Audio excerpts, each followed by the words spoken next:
inside at last. Welcome, fellow Taffers, to Inside at Last, the one and only thief dedicated podcast. My name is Alex, and today we have a special topic. I would say it's at least thief related, because today we will be talking about the recently released Filcher first person stealth game. And for the special topic, I have special guests. Second time guest on the show is Stealth Docs. Welcome. Thank you. Hello. Nice to be back. Yeah, it's great. And then we have another special treat, a special guest, and no other than the creator of Filcher, JOHAN HJÄRPE. I practiced the name all day. You are here, you developed the game, and you took your time to discuss it with us. Thank you and welcome. Thank you so much for having me.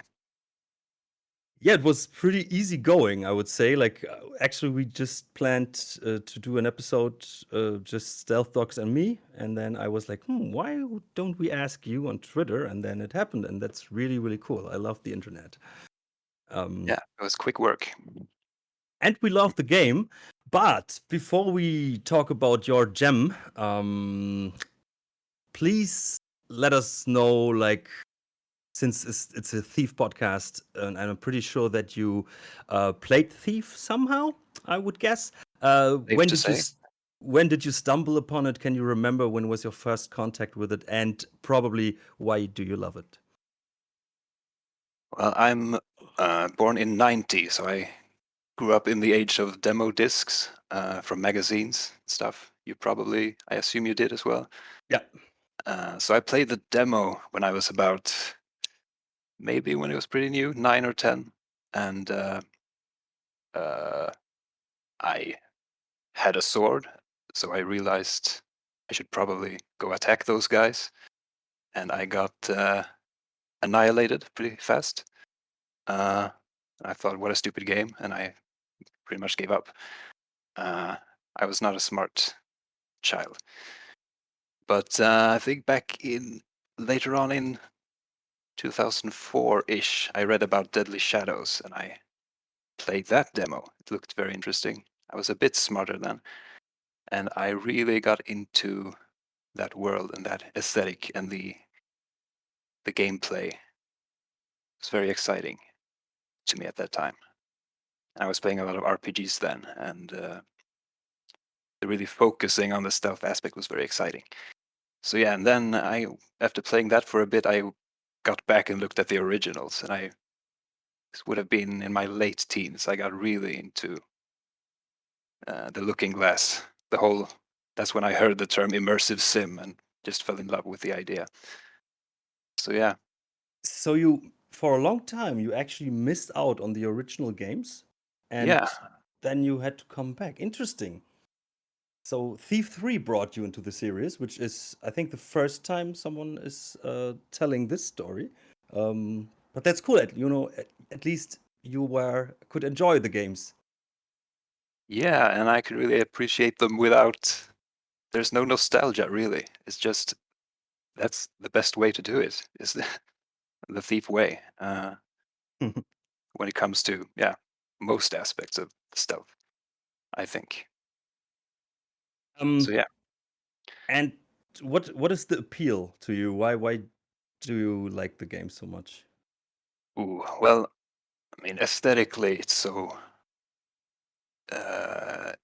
evocative and interesting and mysterious, and it's so full of flavor and all that stuff. That sort of fantasy, to me, is supposed to what it's about.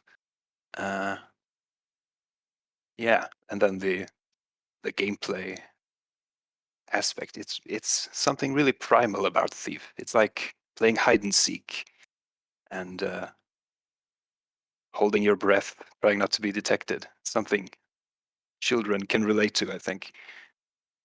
So yeah, once you get it, it's very intoxicating.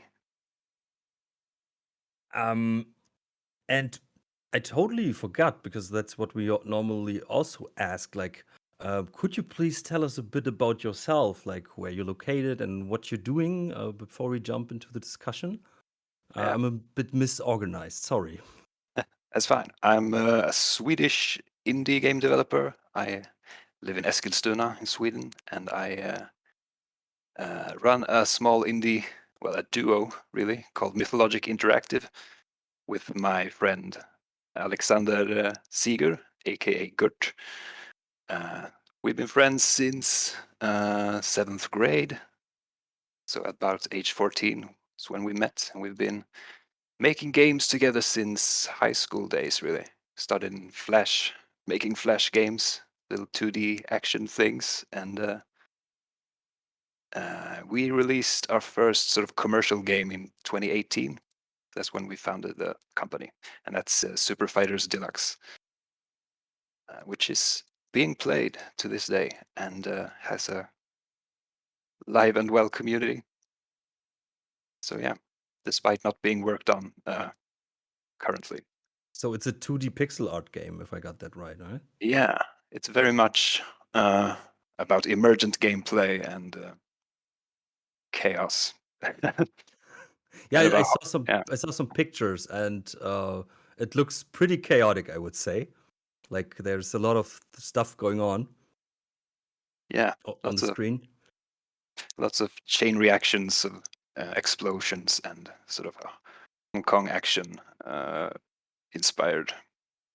Yeah, that brand of action. So Filcher actually is like the total opposite of that, I would say. Yeah, might be a But bit of I a palate cleanser after all that action, but yeah, but I think I like wanted to this. make something sort of quiet and subtle and slow for once. First of all, I love the story that the two guys are friends since your childhood, and now you're working together. I assume that you both understand each other almost blind. Yeah, we definitely have a shorthand and we complement each other quite well. I mean, I should say that Filter is my thing. It's a solo project. He helped me a lot with input and being a sort of a sounding board and being the voice of reason for all my crazy ideas. And but yeah, I did everything on this game except for testing it. Well, I did that as well. But yeah, it's a big, uh, crazy ego trip, really, um, which has some good parts and a lot of bad parts, I think. But yeah, I'm sure we'll get into that. I won't agree. I think there's a lot of great parts and some things that are for debate, I would say. Um, but yeah, so let's jump into Filter. And would it be okay for you, Johan, if Stealth Dogs would describe the game as what it is? Yes, you can probably do a much better job than I can. Wow. Okay, no pressure. So this is. I feel that obviously there is a great deal to say about where Filcher comes from, and for sure it is thief adjacent. And I've seen some. I saw one Steam review which I kind of took exception to on your behalf, Johan, that said it was Unity Thief, and I was like, no, it takes ideas from Thief. Filcher is very much its own thing. Filcher is hard-boiled noir, which, like I say, Thief adjacent, and it has all the hallmarks of Thief while pitching out into its own flavors, its own angles, and it really does just sort of it really does establish itself, I feel, as its own game with its own nuance, particularly when it comes to ways in which you can evade detection. And I think that Filcher's opening, where you're a very well-trained thief under an organization of criminals, and you just want to go out and strike out on your own. It does enough to put you in mind of where it comes from, And then it takes you on its own journey, and you learn a bit more about the world of Filcher. And for the time that you're playing it, or at least for the time that I was playing it, I didn't feel like I was playing a version of Thief. I felt like I was playing Filcher, its own game, its own entity. So that's the basis on which I would begin to describe it to someone. As long as you don't go in expecting it to be a carbon copy of Thief, which I think some people had an instinct to do, because it has a lot of calling cards from the game that it takes a lot of its inspiration. As long as you don't go in with that expectation, you will experience Filcher, and Filcher is a good thing to experience, I would say. I agree. I think you said a very important thing here. That yes, I think that the idea of Filcher is appealing to Thief fans. But after, like, of course, I think at the beginning you try to compare those two when you play them, but it didn't take me long to play. As you said, you're playing Filcher. You know, you're not going like a Thief-like game. No, it's Filcher. It has mechanics that we all love, and I think the hide and seek aspect is a huge one. But Johan, can you please tell us, like, how did this happen? What was your inspiration, and when did you say, like, yes, I want to do a stealth game in that regard? Well, it's interesting. We were talking before recording about Thief a bit and the Dark Project and the long sort of story development of that game, how it changed significantly, like the theme and everything, several times during the long development. And it was kind of the same, some surprising similarities. I started out in like 2014. I started experimenting with Unity. We were making Super Fighters Deluxe, and I was taking a little of my free time to make a sort of tertiary project, because we both have day jobs as well. So Super Fighters Deluxe was the main project, and then Filcher. It wasn't called Filcher then; it was just random FPS. I wanted to see if I could make something first person, whatever. And I'm not a very strong programmer, so I was just playing around. And then gradually, more and more systems sort of got added. I got a bit carried away, and I thought, can I make sort of light-based stealth in any capacity? And when that started working and being actually pretty fun, then the sort of sound systems crept in, and it was just sort of feature creep on this little thing. So it sort of just grew very slowly and pretty organically on the side there. And it went through many different themes over the years. So like it started out as like some sort of World War II shooter, sort of Wolfenstein-esque, which would sort of escalate into cosmic horror. That was one idea I was working on for a while. And then I sort of got bored with that, and it worked on this other, more fairy tale-like idea. It was kind of a Metroidvania for a while. And then, I worked for probably years on that. And then the saving system and stuff was pretty challenging. And I didn't want to make that interconnected world. I wanted to make a mission-based game, which is so much easier because you can just have everything take place in that self-contained level, and then once you're done. You throw it all away. It's not all that. It's not so complicated. And so for a while it was very much an immersive sim with a lot of systems, sort of like Deus Ex. That was the idea. For a while I had like breakable doors and a fire system and an inventory system with all these sort of lethal and non-lethal alternatives. And then there was that moment where I was showing a build to Gert, and he said, "Why don't you just focus on the stealth? The stealth is fun. Why don't you just focus on that, the non-lethal stealth approach?" Which is sort of exactly what happened with Thief, as the stories go. That Paul Neurath, I think, the producer, said, "Why don't you just call this Thief and focus on that?" So it was basically the same thing, and I resisted it at first. I was like, I spent so much work on this, but I realized I was pretty stuck, and I wasn't getting. It was overwhelming. So yeah, shortly after that, I think I gender swapped the protagonist and came up with Spory and the idea of a jewel thief in a sort of noir setting, and that was Filcher, and that was a couple of years ago now, I think. So I've been, after finishing Supervised Deluxe, I focused my free time on Filcher, and it took too long, in my opinion. It was very, very hard to finish this game, but I think I did pretty satisfactorily, but Oh not yeah. perfect.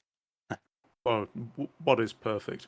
I mean, I was also going to say there's a nice bit of Trilby in there as well. Yeah, for sure. Trilby: The Art of Theft, that old stealth game from Ben Crawshaw.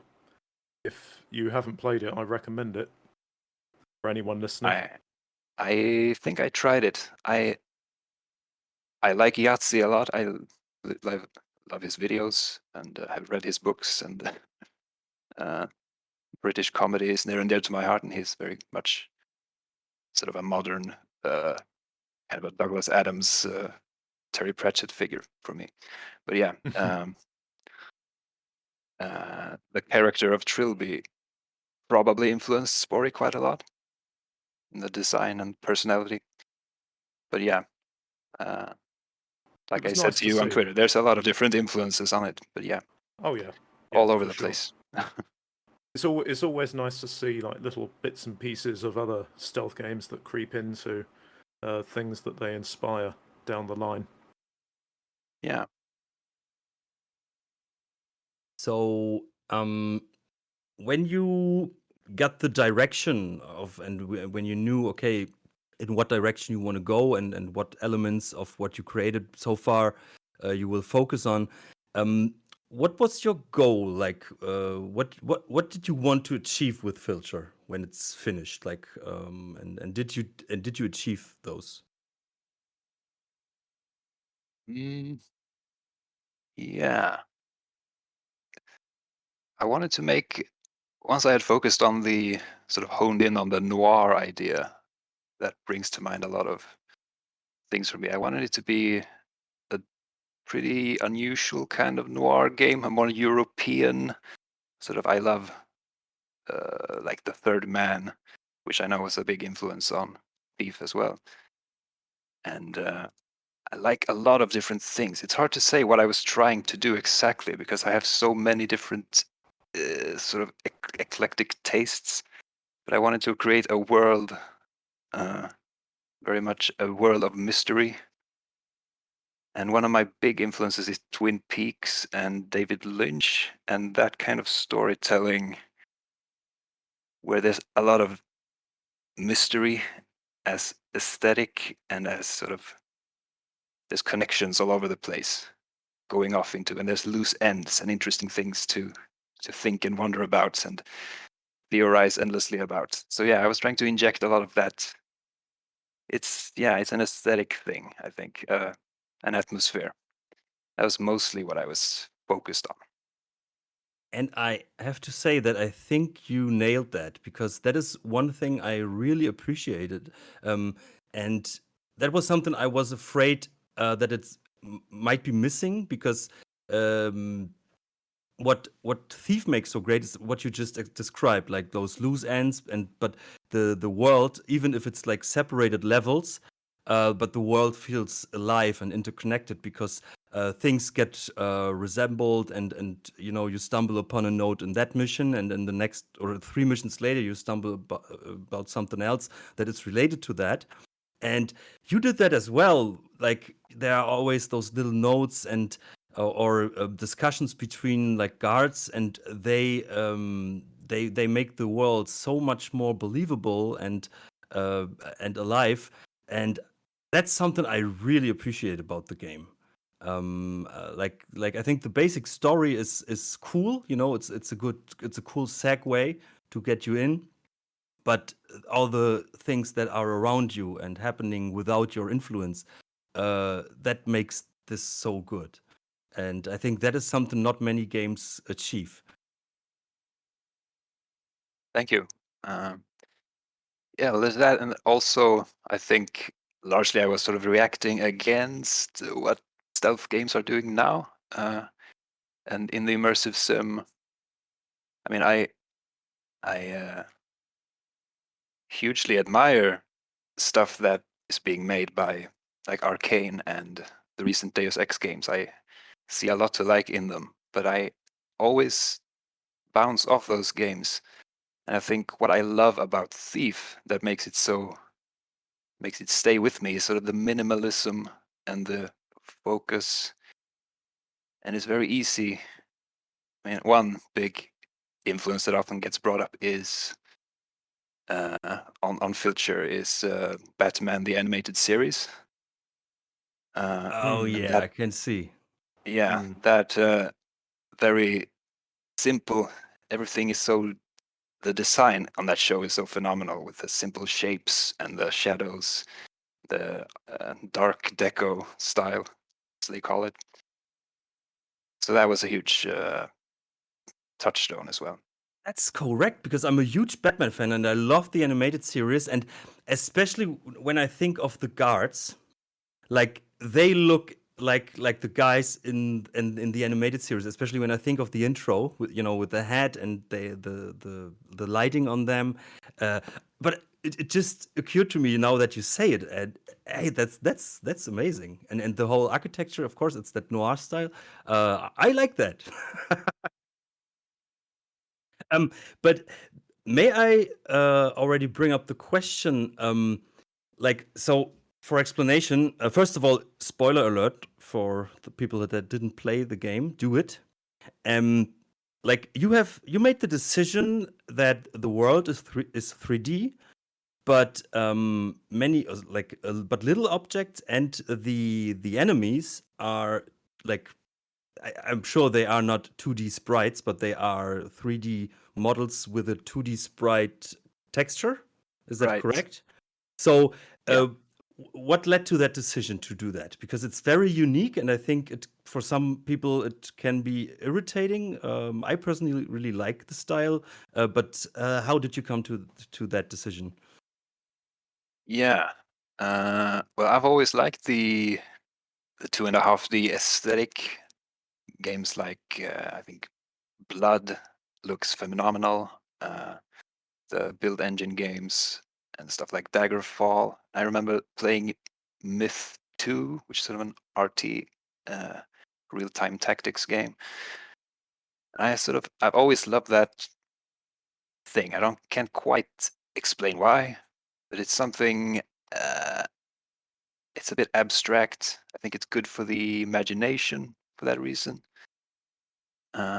Yeah, I've always wanted to make a game with in a 3D environment with these sort of painterly sprites for objects and characters. Uh, let's see, I wrote down some ideas. It's good for small details that you wouldn't do in sort of low poly 3D. I think I knew I couldn't do. I had no real experience with 3D graphics, so I had to work with what I knew. I had always made 2D games, so yeah. But it ended up being quite difficult for other reasons. So it was both an artistic and also a practical decision. Yeah, exactly. And you stealth dogs. You said it on your video, but it also has some good influence on the gameplay, I would say. Oh, absolutely. I mean, there's no question in my mind that by making these 2D assets, for starters, you can make more interesting and more varied loot. Because one of the things I notice in some of the modern immersive sims, Dishonored, for example, aside from the paintings that you steal, which are all unique visuals, a lot of the loot that you pick up is basically is boring stuff. The stuff that I was picking up in Filcher was like, oh, that's interesting. It's a different shaped vase to the vase that I picked up before, and there's a statuette that's valuable, and oh look, there's some cash, and here's a necklace, here's some coins, here's some glasses. There's one level where it's just, I can't remember, it was level 8, I think. It was Blackburn House. The glasses that you pick up, and I just realized that these glasses have not appeared in any previous levels, I don't think. As far as I know, I haven't found all the loot everywhere yet, but it was just nice that you could have these custom assets for each level in there as 2D loot. And I'm a big fan of the fat pixel aesthetic, as anyone who follows my work will know. And so it was just nice to be able to see all of that and wonder what I was going to be able to steal next. I will say, actually, that as a special mention, the idea of sifting through a documents file was very clever. I really enjoyed that. Instead of, as Thief fans will know, if you just click on the loot once with right click, you just pick it up. In Filcher, you have to go to an open documents, an open file cabinet, and sift through it. You hold the right mouse button down, and Spory will sift through the files to try and find the one that's valuable, and then we'll pocket it, and then you'll get your little currency will go up. I thought that was a really nice touch. And what I was referring to actually, from the gameplay benefits. So for the listeners, like to describe it, the guards are like, or let's say NPCs. You can, when you turn around, like, or walk around them, the picture changes. So they have, like, I would say 8 directions. If am I correct there, Johan? Yeah, correct. So like they have like a front model, and like from the side front, and from left and right. And what is good about that is that you can actually really tell, like, in what direction they are facing, and how you can walk past them. Like, would they see you or not? I think that's actually a very effective and simple way of doing and telling the player, like, okay, you see them from a 90-degree from the side angle, so now you can walk past them, behind them, or next to them, and that's actually pretty cool. Yeah, And that can be very hard to tell in Thief, for instance, when it's 3D models. Yeah. yeah, it might be that 1 degree that you're maybe missing or not, but Right. here it's pretty clear, I would say. Yeah, the old vision cone problem. It's very. I've played through Thief and its sequels multiple times, and I could not tell you at what point in a NPC's perspective are you visible or not. Obviously from the front, from most of the front, but I don't know the range of the vision cones in Thief. It's just Yeah, one of those things. Even for me, sometimes I have the feeling that it, from, I would say, from fan mission to fan mission, sometimes it's different. Like, but so here in Filcher, it's really done well. But I have one question, because aesthetically, or from the feeling the game produces, I'm totally thinking of Duke Nukem 3D.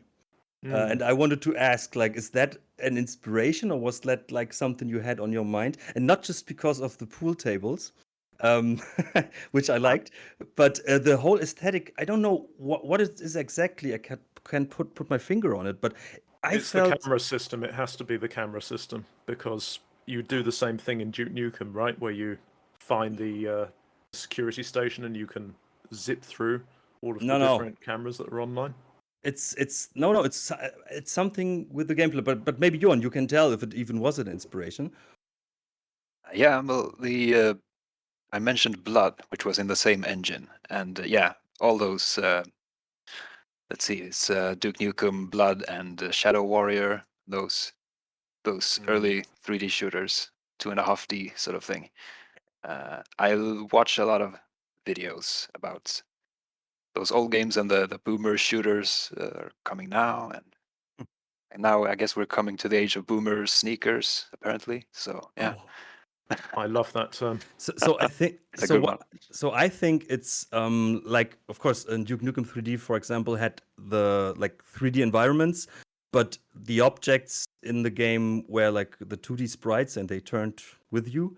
Yeah, And I think it's also that, like, I remember in Duke Nukem 3D, you had your gun and it was moving while you were moving in this 2D sprite.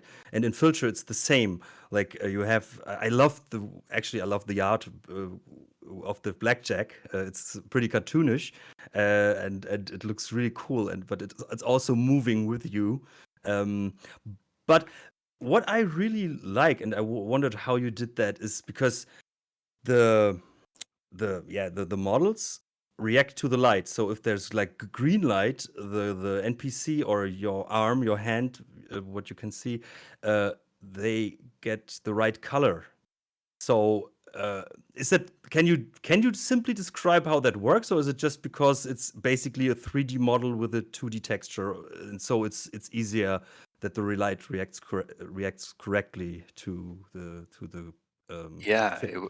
It was very easy. I didn't do anything special with the first person texture. It's actually in the same game space, so it just receives the light from whatever light source is behind you, and it's colored accordingly. So no special work needed there.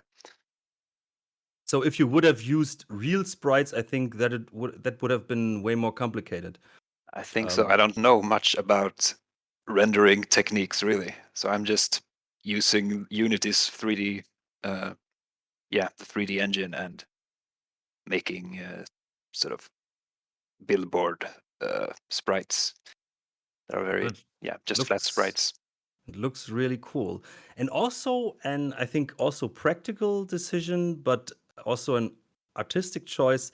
What is strange at first, but I actually loved it, is the decision that the guards are not really talking. Yes, you have some dialogues where you can see the text in the game world, but in general, the guards are just doing like, huh? I don't know.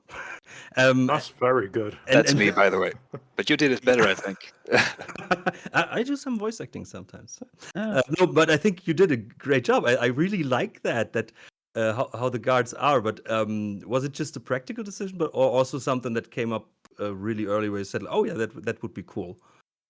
Yeah, well, that was overwhelmingly a practical and a economic decision, because the thing about fully voicing the guards, I think Thief has, I would guess, hundreds of voice files, lines for each character. They Yep. are running so many different things with specific vocalizations, and like that would just be overwhelming to put into a game that you're making a one person effort. So this sort of simish sim speak, very stylized gibberish, was a way to reuse the lines. So I only needed like an idle line, and then a sort of a confused line, like something, I think I saw something, sort of Hmm. and then I can reuse that also for when they're searching an area and like grumbling to themselves, like sounding confused. And then I just needed the two more levels of sort of aggression and annoyance, so they could sound, when they have definitely seen something and go to investigate, they go, and that's and then But you I have the thought combat lines and knockout lines and stuff like that. Can I just say, I thought it was a nice touch that if you throw down some moss and they walk on it, even though they haven't seen anything, you haven't given them any reason to think that there's something wrong. They notice that they're walking on something that wasn't there Right? before. Like, Like oh, what's this? God damn yeah, it! they sort of make a like, huh? And I was like, that's cool. That's a nice thing. It's like the guard realizes there's something different about their environment, but they haven't clocked on yet. So that was nice. I enjoyed that. And the simplicity of the sounds they make is actually pretty easy to identify for the player. So after, I would say, like 2 missions, you know what sound indicates what, in what state they are. And so it's really simple but effective. And what it also does, and I think Stealth Dogs, we talked about this in our last episode where you've been on, where we talked about stealth games in general. But the sounds give the guards a bit of a goofy, cartoonish character. And this solves one problem for me, what I usually have with stealth games. And I think only Thief does it in a good way, because since the guards appear to be goofy and not so serious, for me, it's easier to believe that they behave the way they do. Like when they heard something and they are investigating, that after, like, let's say 30 seconds, 1 minute, they are like, oh, must have been rats, or in your case, like, "Rrr." And then they leave again, and they're like, oh yeah, nothing there, so I can go back to my post.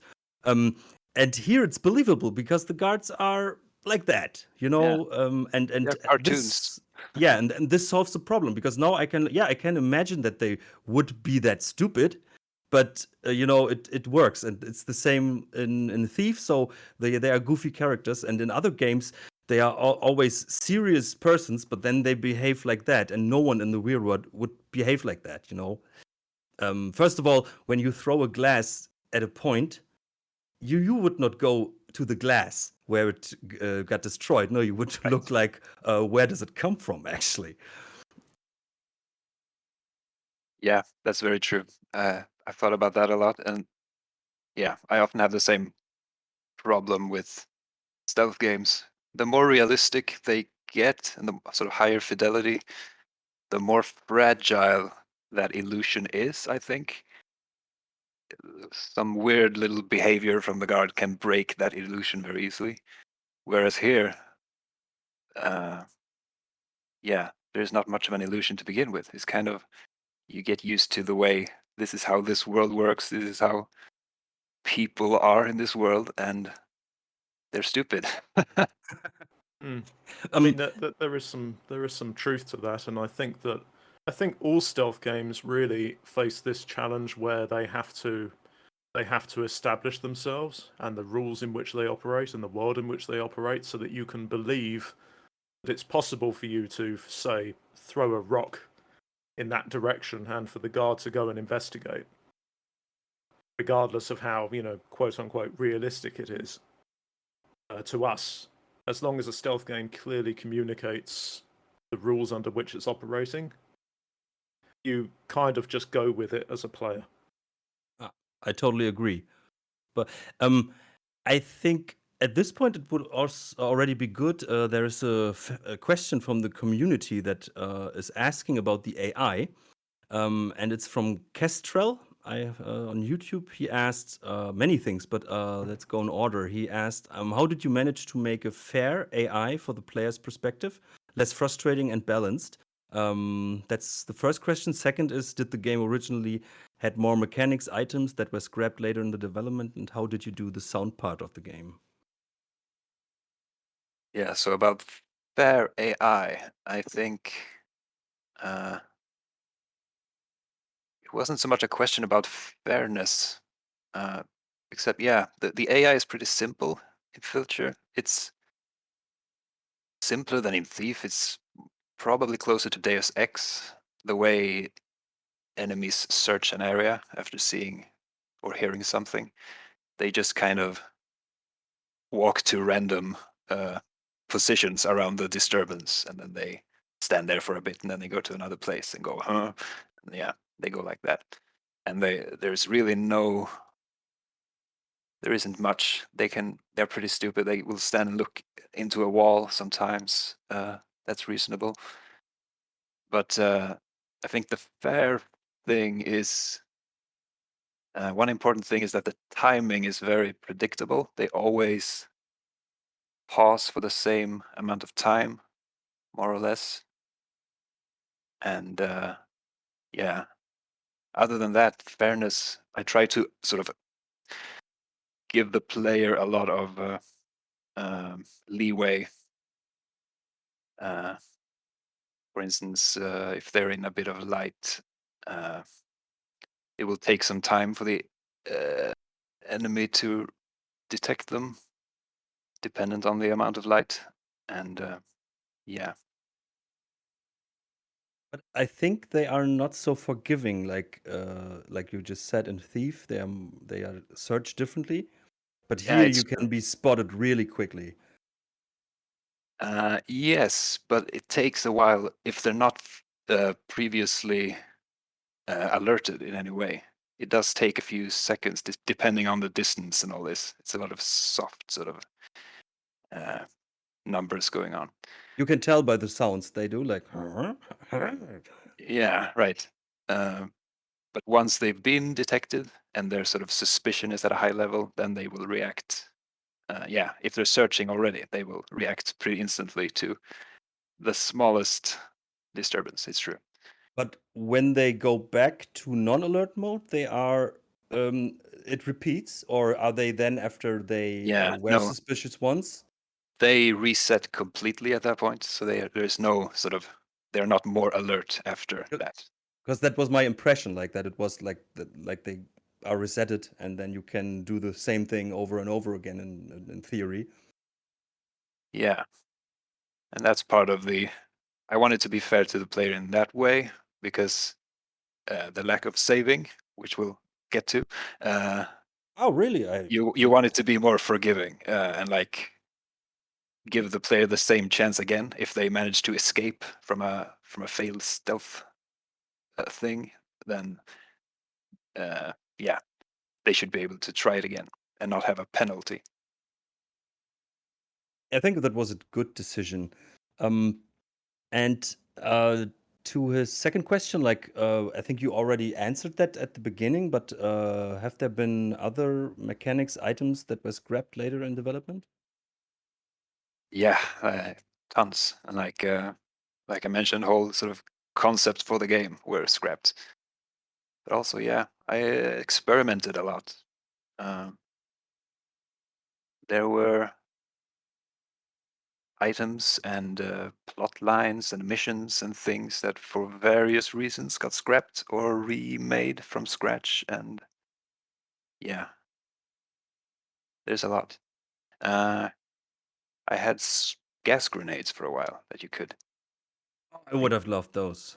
Yeah, it was hard to balance the amount of equipment you have in the different missions. I think you start with the same amount of darts and flashbangs and things in all the missions, Yes. except for the Uh, tough I, customers one where you I escape. would Yeah, I would disagree because I I might be wrong. felt at the beginning I always had 3 darts, and in later missions I had 4 from the beginning. Really? It's possible. I think it changed from 3 to 4 after the third mission or something, and I I was thought happy you about always it. had 4. Okay, but maybe I don't know, but that was my impression. But it's just out of my mind, and we know how that is tricking me a lot. Saying just saying streaming Thief 2014. Um, yeah, and what he also asks is like the sound part of the game, because I think that's a big strength. What many stealth games don't get right, that the sound, how the sound is represented, and you can tell where a guard is exactly by the sound where he moves. And this is actually really well done. But how did you do it? Was it some special work you had to do, or was it basically already in the engine? So Unity's sound system already has directional sound, sort of surround. You can tell from what direction sound is coming, and it also has fall off over a distance. So that was already in there. I didn't have to do anything special. But what it doesn't have, or at least didn't back when I did it, sound propagation the way Thief does. Sound doesn't have to travel around walls and stuff. So I had to come up with my own weird sort of hacky solution for that, which was the sound propagation is actually 2D in Filcher. It's not a full 3D thing. I take all the floors of the game and sort of flat surfaces, horizontal surfaces, and I copy them to a different place and make like a 2D. I flatten it to make like a 2D map. And on that map, that's where the sound, when a sound is played that needs to be heard by a guard, it will find the shortest path on that grid, on that map, and then I'll use the distance of that path to alter the volume and the value of Oh. how suspicious the guard needs to be. And that works good enough. I was really surprised when it came together. That's a technical secret, and yeah, it's pretty limited because sound can't travel, can't be blocked by floors or ceilings. So I'm pretty limited. I can't really have rooms above rooms. So you'll notice that the level layout is often quite contrived to where I don't have to do that. But I try to nonetheless have a lot of verticality by having, you're often walking on like a catwalk or something. There's like a hole in the floor somewhere, so it makes sense that the sound is coming up and down. So yeah, it was kind of a, I don't know if that made any sense, but that's how I did it. That's like that's really interesting. And I can imagine. I'm not a programmer or something, but uh, I got an idea of how it works. So, and also it would explain why sometimes in some situations you're wondering, oh, shouldn't I have been hurt now or not? I think you brought it up, Stealth Dogs, right, in your video. Yeah.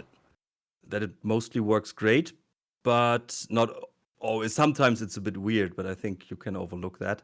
It wasn't something that I readily understood about the detection system. Visual detection is a lot easier to make sense of because obviously, like you said, Johan, if the visibility gem is even a little bit bright, then a guard can potentially detect you, and that's all you need to know. So stay in the dark, right? With audio, it's very hard for me to say what would get you detected for sure, aside from definitely running up to a guard on a tiled or metal floor, in which case, yeah, you're probably going to get heard then. But everything else felt like that it was a bit more forgiving, certainly more forgiving than the visual detection levels could be, which Right. kind of made sense in some levels because you had ambient sounds going on, and you could buy that the guards wouldn't necessarily have heard Spory marching around in her heels. That was before I forget, that was another nice touch I really enjoyed. You sort of made a little bit of a joke that a little bit of a joke that the thief community make about Garrett's footsteps being really loud in all the levels, as if he's wearing heels. And there's a newspaper article. I think it's a newspaper article in the first mission. Yes. Yeah. Yeah, where it's like, this master thief that's been around, they wear heels because they're so confident they're not going to get caught by anyone. Oh, it's just like, that's perfect. That's great. Yeah, I always wondered about Garrett and his tap shoes or whatever he's wearing. But yeah. there is. I think there's an Easter egg in one of the fan missions as well. I think where you can grab some ballerinas or something. I don't know. But speaking of the sound, that's actually one thing I really, really enjoyed is that you as the player make the same sounds as the guards. So it's because that is something I in Thief I always I don't like so much that why do the guards have different sounds than you? Because I think the gameplay profits from that because sometimes I'm not sure was it my footstep right now or is a guard coming? And I think it makes sense because you would have like similar shoes and so it makes the same sound. And sometimes it leads to situations where where it gets your attention, and then you're like, oh no, it must have been me. That's a nice little touch. Yeah, aren't they the same sound in Thief for the guards and for Garrett? Are they subtly different, just maybe? Maybe they are the same basic sound, and the effect is different. I don't know, but you can totally distinguish them. And I think they made it on purpose, so you know this is my sound and that's the sound of the others. Or maybe Yeah. they wanted to explain why in a room full of people, the guards can tell, oh wait, but this footstep was different to the others, so there must be a thief around. But here, it makes more sense in my opinion. I did actually pitch shift the guards' footsteps down just a bit, so I think they're a bit deeper on the soundtrack. But not to this extreme, I would say. So Yeah, it's subtle. it's so Yeah. and especially when you are you don't have a run button, you just have a slow button. And when you walk crouched slowly, then the sound is pretty silent, but it sounds very similar to a guard that is like a bit far away, and then sometimes it gets you. You're like, oh wait, was it me? Is there a guard coming? And that's a cool Yeah. thing. But one other thing you said about the footstep sounds is I want to get back to briefly is you can't always tell how much noise you're making or how much you can get away with, I guess. And that's another thing where I try to err on the side of the player, helping the player. And this is something I had to learn in Thief as well. You think when you're first playing it, you're like super careful and you're creeping everywhere and you're, crouching and you don't know the limits. But the more you play, you start to learn that, I can run pretty much everywhere. Unless there's a guard right near me, I can run. Mm-hmm. Unless the floor is tile. And in that case, you have to be like extremely careful. But yeah, so I was trying to make that the same here. You can get away with a whole lot more than you think. I think it was the right choice, if I'm being honest. You can make things quite punishing, and I think that the visual detection system is picky enough that the player has to exhibit some kind of care about how they're moving through the game space. You don't need to throw a really punitive sound system on top of that. No, for sure.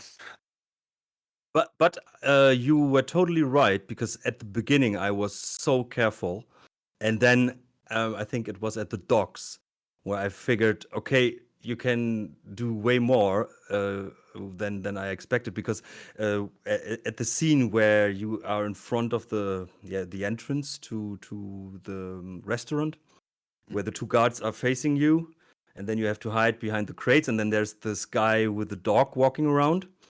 And I choose the way to go behind the guard standing, and then go onto that little platform on the left. And so you have to follow the guy with the dog a bit, and then you jump down there before they turn around and come to you at this platform. And yeah, there was way more possible than I thought, and there was like, oh, okay, it's more forgiving than I expected. That was a good thing. Yeah, but that's, I think, otherwise part of the fun, like figuring out the systems. Yeah, and that's one of the things I love about Thief is so many stealth games and games with stealth in them have you crouch walking everywhere. And I hate that. I can't stand it. It's slow and boring. And I like how Thief's stealth is so fluid and you can sort of run and then slow down for a second, just walk and then crouch when you need to, but mostly just sort of dart from shadow to shadow.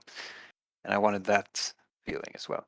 But what this game has is, and that's interesting, like that the shadows are really detecting your body, right? So if like when you're crouching, and like let's say next to you is a little wall, so if you are within that shadow, you are, like, let's say, invisible. But if you don't crouch, then like the light recognizes your upper body, I would say, and then you are more detected? Is it like a real time lights system, or does it react to that, or is it just like just a system where when you're standing, you're easier to see? Yeah, each light source keeps track of your shoes, basically your feet and your head separately. Ah, And the feet, I figured this out. The feet need to be the sort of dominant thing determining how visible you are, because oftentimes you need to know where to stand, basically. So you're looking at the ground and where the shadows are. And yeah, if your head is in light, it can be hard to tell, right? So I wanted to, yeah. Sometimes you need to crouch to hide both your head and your feet. But yeah, it is an interesting thing. but this I don't know. adds. I think in Thief back in the days, it was probably not possible to do it that way, um, since the light was. I think when the mission is ready, all the shadows are there and they cannot be removed. Yeah, they're like pre-baked. I don't know quite how the Dark Engine works. With I think it has light brushes or something. Yep, light brushes. Yeah, And here, of course, you can profit from the real light system, the live light system. And I got the impression, like in the same mission, where there's the lighthouse and the circle, the light circle is always going around, and at the far right before you enter the real area where you want to go, I hid behind that little, was it a fence or something with a little staircase? And yeah, and sometimes I was totally invisible, but when I moved a bit, then suddenly I was visible, and I thought like, okay, that must be some detection of the light and of me. Yeah, so my impression was right. So, but interesting. Yeah, that's what I like about those talks, like to get to know how this works. yeah. It's probably some very strange solutions that you would never think about as a player. But yeah, there's a lot of thought that goes into every little detail, and yeah, You'd sometimes certainly. surprising. It's one of those things where it's correct, and we appreciate that it's correct, because if it wasn't correct, then the player would definitely notice there was something weird about Yeah, how they were stealthing their way through a level. yeah, and I think it benefited from the stealth systems. They haven't really changed in years that much. I had the advantage of like iterating on it for a long time, and I think fixing bugs over the years, and I think it's turned out pretty solid for that reason. Whereas if it had been like a sensible development cycle of like 1 or 2 years, that wouldn't have been the case. Oh, it definitely shows, as far as I'm concerned. I didn't even Whereas know that. a lot of the later stuff that was added, like the actual levels and the cutscenes, I think they show signs of being added at a later stage where I was more tired, maybe. For Oh me, it no, shows. But I think the cutscenes are solid, and I mean, sure, like they could have been put in at the end, but they feel they fit. They feel polished. They feel like they fit the world and the game space and the structure, the overall setting of Filcher. Like I love that art style, the pure like black and white, maybe the odd little splash of color here and there. Like, but I know that in Filcher that cutscenes didn't use any color at all. But if they had, like that wouldn't have ruined it for me. But just it's that very stark, contrasting depiction of people and characters. Like the Tarkus is this giant figure within the narrative, and Batman, Batman. the fat man. I'm Oh the yeah, fat man. the fat yeah, man. Yes, Batman Tarkis. Fat Yes. Man's arc is Fat Man's arc is his his physical hugeness is just sort of this highly symbolic thing for him being a prime mover in Spory's world and the world at large of Filcher, and his influence over her life and the direction that she's taken. And I just love it. I love when characters get something in the visual that tells you things about them that you don't need to then need to be explicit about in the narrative itself. Does that make sense? Yes. Yeah, the way in which Spory and the characters around her are presented in those cutscenes shows a clearer understanding of storytelling that I wish I could see sometimes in other narratives in stealth games. I Quite think honestly.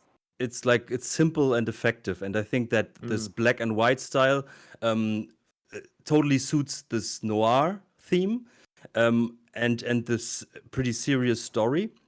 And also I like, but still it's cartoonish. So it's a good mix, and this actually also fits like the Batman animated series. The Batman animated Definitely. series was low on color, and it was very effective. So I think everything works together well here. And what I like about Filter is that it's a pretty it's not an overexcited game. It's an exciting game, but not, it's very down to earth the way it's told, and this goes for the sound and the ambience, especially the intro music. I love that when you go get it, you get it to a feeling from the get go that suits the whole game, and the art decision of the cutscenes is it's really cool. And what I like, it's not, if I'm right, that's not between every mission, right? No. They're just occasionally now and then, and I think this makes them even more effective. Because after every mission, you're like, I wonder if there will be now a cutscene, and this also adds some cool excitement to it. Yeah. Right. Sometimes you need one. Sometimes less is more. And the plan was to have a sort of thief-esque, a comic briefing for every mission, but that got cut for time and sanity mostly, and I just did the text briefings across the board, and I'm glad it worked nonetheless. Thief Deadly Shadows had the same, and that was a AAA game, so yeah, I true. think. By the way, who made the cutscenes? Who made the art? I did every little thing. Stupidly, I did everything in this game. That's really impressive. That's really impressive. Yep. Thank you. I wouldn't necessarily do it again. I wouldn't necessarily recommend doing that.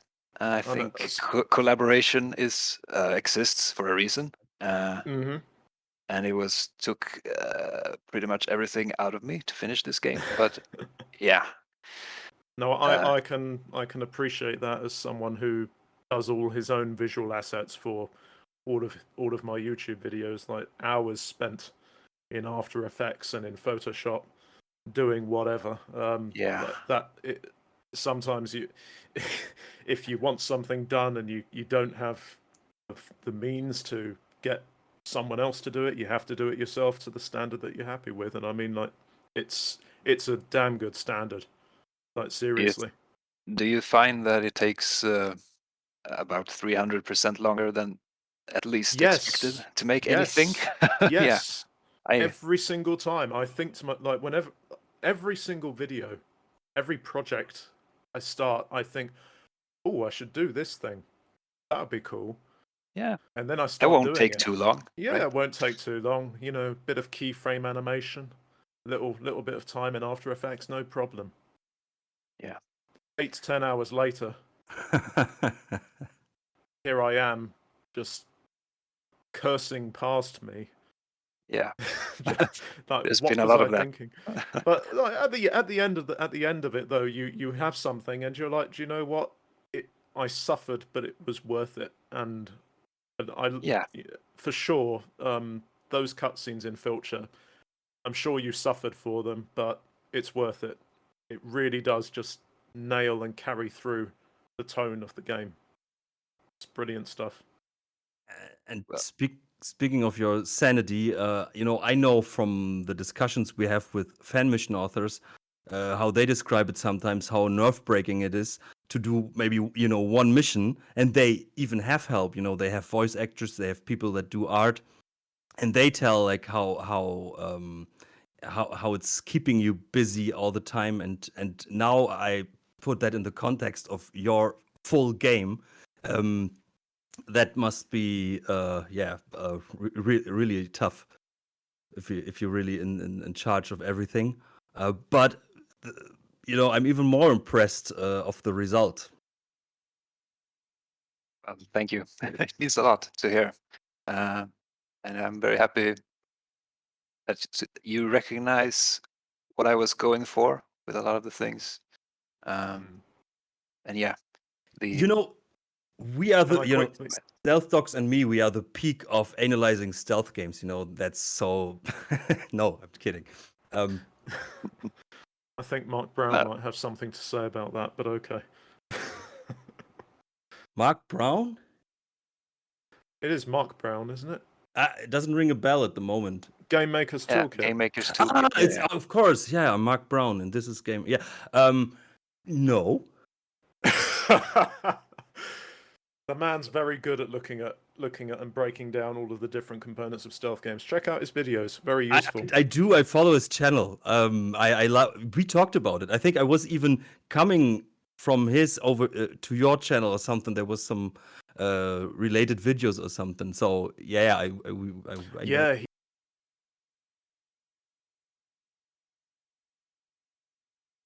he did a mistake. We both made a mistake there. We both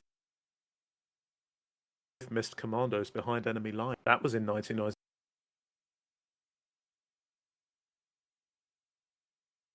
I think yeah. Yeah, 1997 had Abe's Odyssey. 1998 had commandos behind enemy lines, and they kind of got just shunted because everyone was so hung up about 3D, and 3D was kind of like the era that brought stealth games in. But that conversation's happened, so we'll leave that there. What I wanted to quickly say, Johan, is also just to quickly shout out the background soundtracks for each level were really well judged in terms of just how they sort of were there, but they didn't intrude upon the sound design or the sound effects that you needed to hear to go and do your thing basically as a thief.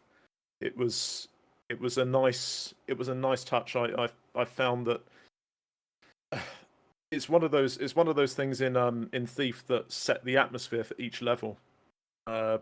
So when you're Yes. going through different environments, you sort of hear this ambient soundtrack, and it was nice to see that in Filcher as well. It gave every single mission its own distinct feel, and I just wanted to shout that out as well as a good piece of sound design on your part. Thank you. I love, of course, Eric Brocious' work on Thief. I think he's probably my favorite sort of dark ambient musician. And yeah, Legend. yeah. Go on. Sorry. No, I was just gonna say his work is legendary at this point. Yeah, for Yep. good reason. And well, there was a lot of music. I made a lot of soundtracks for Filcher, and but I found that oftentimes the more sort of elaborate pieces I made, just I must have thrown away. I only use about 10% of everything I made at the most. It's very particular when you're dealing with something that's getting repeated over and over in a sort of meditative, an ambient bed of sound. It can't be showy in any way. It has to be very subtle, and it's a very fine touch required for that stuff. So yeah, Definitely. I don't think I'm not an expert on sound, but I think I have some good instincts. Oh, very. Yeah. I just recognize, like you're saying, like this is like the third or fourth time that you say, yeah, you're not an expert on this, you're not an expert on this. But No, you I'm put a jack of together all trades, sort yeah, of.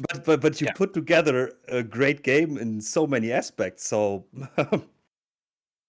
Well, thank you. Well, on that note, shall we discuss the save system? Oh dear. no, don't worry. Yeah, let's take a fan question. So because Yeah. he was it's Sir Biddle was also on YouTube, and he said, "I'm really curious about the save anywhere versus no save debate. I get the appeal of no save scumming, but think it's better as an optional difficulty feature. If you ask me, it reduces the desire to experiment and play around with the game, which is part of what makes Thief and other immersive sims so great to me." And my answer to him was, I would wanted to ask the same thing with the same argument. But now I have a bit of a different opinion by now. But please explain this decision, because I think it's a really interesting one. Yes. I think there was another fan question from a random alien as had the same sort of question. Yeah, Why did you not ask a save feature? Add a but save feature? Yeah. that's right. But the Sir Biddle was a bit bigger with his argument, so I took Yeah. this. But yeah, I didn't. Thanks for I throwing random aliens in. He had a lot other questions, so we will come to him later. Don't worry, random alien, if you're listening. yeah. I made a sort of table here. I sent it to you also, with sort of pros and cons for no saving. But yeah, before we get to that, this is a big topic, by the way. But the short answer is that it was mostly a technical uh, solution. Saving is hard. There are many problems with it. There's a lot of work you have to do per sort of object in the game. And I realized pretty early on that I didn't want to deal with that. It was part of the reason I chose a sort of level-based system. And I wanted to make the missions small enough to where saving wouldn't be needed. I was thinking a lot of like Hotline Miami, for instance, where you go in, you do a job, and you get out pretty quickly. But on the other hand, it's a thief-like, so you want that sense of exploration. You want to stay in the same area and soak in the atmosphere for a while, and you want the possibility to get lost, at least momentarily, like briefly. So it was a huge balancing act, and I think I probably got carried away and made some levels too big. But I thought about it a lot, and I tried to keep like the critical path for each mission pretty short. Like you can beat it in 10 minutes if you know where to go. So if you die, I mean, it always sucks to die late in a mission, but I wanted you to be sort of able to get in and, yeah, knowing where to go to do it quickly. But that said, Can I? I can see a lot of. We can talk probably for hours about each pro and con. Can And I? Yeah, Can go I ahead. give like my scorching hot take on the whole save system debate? This big site. I can see your table. I'm looking at it right now, and I can see the pros and the cons and all the rest of it. But I think when it comes right down to it, regardless of what argument we want to put forward for whether we prefer to save mid-mission or not, whether it's something that should be included or not, you've put in capital letters that it's hard to implement. That's on the cons, obviously, for having a save system. But on the pros, it makes the game accessible. And I think really those are the only two arguments that really matter. Is it Yeah, something that is technically achievable? Yes or no? And if it is achievable, does it makes the game accessible? It should be done. Obviously, in the case of Filcher, it was something that, for technical reasons, you did not feel it was something that you didn't feel, or it wasn't something that you were able to implement in a way that wouldn't completely break things. Fair enough. That's really where I sit on this whole debate. I advocate for having save systems, on the basis that it makes things accessible to players. I don't see why games shouldn't make things accessible to players, because players who want to do things on Iron Man mode and turn off saves, you can still do that. There is nothing to stop you from going through a game of Thief or any stealth game and just refuse to save. It's dead easy to do that, in fact, and you lose nothing by allowing other players to do things their way. But if you can't implement it on a level because the game code is problematic or whatever. On a technical level, it makes things difficult. Fine. So really, like that's my searing hot take, and I think that's really where I stand. I'm fairly neutral on the subject, and when I saw it in Filcher, I thought, okay, fair enough. I totally agree with your video where you mentioned accessibility as the main thing. That is, of course, in a perfect world, there would be saving. Because, for whatever reason, if you need the ability to save and restart, you should have that. Accessibility matters hugely. But, It's the rest of it is all just really... On the no saving... sorry. May I throw in my experience with it, because my opinion changed a lot during thanks to Filcher. First of all, of course, as a Thief fan, you of course compare the two at the beginning, and of course you are like, "Where's my saving feature?" You know, but then you have to see the bigger picture. I think, as you said, your missions are way more compressed and small. Not that this is a bad thing, but you know, they are like, let's say, like a 30-40 minute experience if you play it on a normal approach. And at the beginning, of course, I was cursing, and I saw the then stream. yeah, and I was you know, pressing F5 like instinctively, you know, once in a while, but it didn't. Nothing happened, and Alt and S didn't work as well. So, but then I forced myself to do it. Of course, because of the podcast, obviously, but also because I wanted, because I liked the game, and I didn't want to dislike it because just of one feature or not feature. So then I tried. So the first two missions, I think, are pretty easy to do.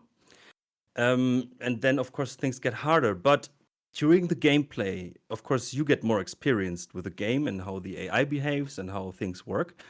And also, I think that after a while, you know, of course, when I die, I stand up from the PC and I walk around in my apartment and I'm cursing like, ah, damn it.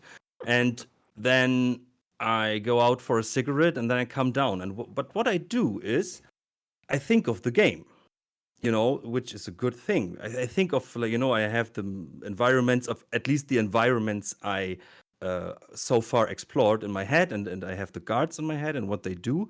And so I think of, like, what could I do different next time? Or maybe I should be more, I should be waiting there a bit longer. And I analyze my mistakes I did. And then in the next run, I maybe even finish the mission in that run, or I get a bit further, and then the next problem occurs. But as I told you before we were recording, a spiral of addiction grows in me, because I'm like, no, I want to finish it. I have to beat the game, and this is a new experience for me, actually, because, you know, I'm a spoiled gamer nowadays, and this brought me back a bit, and I can see the benefits, because when you finish a mission, then you are proud, you know, and you feel like, yes, I did it, and then it's like, oh, maybe next time I can do a run where I try to get all the loot or stuff like that, or go into rooms I ignored because I finished already the goals. And I think that the game, if you agree to it, you know, if you force yourself into this, then you can have lots of fun. And because of the pretty simple but effective mechanics and behavior of the AI, you go step by step. Suddenly the area that took you maybe 10 minutes, now you do it in 2 because you know where to go, and then you wait there, and then knock this guy out, and then put him there, and then you go, and this is actually pretty fun, I would say. Hmm. And of course, I think the perfect way would be like a limited save feature where you just have like 3 or 5 possibilities to save, and then it's gone. I think other games did that as well. But I think it's fine. So to the people that say no with no save feature, I don't want to play it. Give it a try. I think it can it can get you after a while, and then you want to beat it. On the other hand, I have to admit that my experimentation I can do in Thief didn't happen this much, which sometimes is a bit sad. But on the same way, what I can see is, and I'm sorry for this long monologue, but since the game has way less movement features, your possibilities of experimenting are way smaller. So, you don't miss so many opportunities you maybe would have done with a save feature, because it's pretty straightforward, and it's a clear system you're playing, and a real puzzle. And I think it works for this game. It wouldn't work in Thief for me, but it works here very well after a while. No, that's an important point, the experimentation thing. Immersive sims are so often about these many different ways of solving problems, and like Deus Ex is one of my favorite games where you can do lots of very creative sort of thinking outside the box solutions to things. You mean the Filcher- original one? Yeah. Yeah. Probably the later ones too, but I haven't really. I've bounced off them. But yeah, Filcher is pretty straightforward, like you say. It's just focused on sneaking and a few sort of systems you can manipulate. So experimentation isn't as important. It's more about finding out. The experimentation is sort of in finding out what you can get away with and what the rules are, how everything works. But yeah, you're not always trying crazy like stunts, if you know what I mean. But because you Quick can. saving, isn't as necessary. You don't have rope arrows. You even don't have a climbing system. I think that's also an Right. interesting decision. It's pretty flat, like horizontal. But one most thing where I really that was today in the jewelry mission, the jeweler where you have to rob him. Yeah. Where I really liked the ending of the mission, to be honest, because I felt like with her. You said the name several times. I'm so bad with names. Spory. Yeah. You could like feel what she feels like at the end of this mission, but we don't need to tell here. But there is this food elevator, which Right. of course reminded me of Thief 2 Mission 1. And I thought, okay, it's there, fine, but I didn't try to jump into it because I thought I cannot get up there. And then later I found out, this works, and this would have been a total cool way to get into the apartment. But because I didn't know that, went all the way into that staircase with a camera, and with the Wow. broken Yes. with the broken elevator, and and I saw the food elevator before, and I thought like, okay, it's cool to have, but I cannot use it for my advantage, but I could, and I was so sad about that. I'm surprised you didn't try, because like, as soon as I read the, I think it was the diary of someone complaining that their kid kept using it, I thought, well, that's clearly an invitation to the player to go and use this thing. So I off didn't I went as soon as I saw it. I think I overread I read the thing. It was pretty rude, actually, to the mother. I think it was from a neighbor.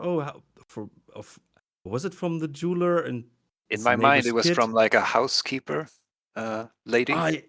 Or something like It that. wasn't. Yeah. It's not And- explicit in the text, but yeah, and it's a letter. and she says like, if he gets stuck there, I won't I won't help him. But I don't know. I didn't make the connection there. And then, of course, when I was upstairs and I found out, okay, I have a very limited time to get to the vault.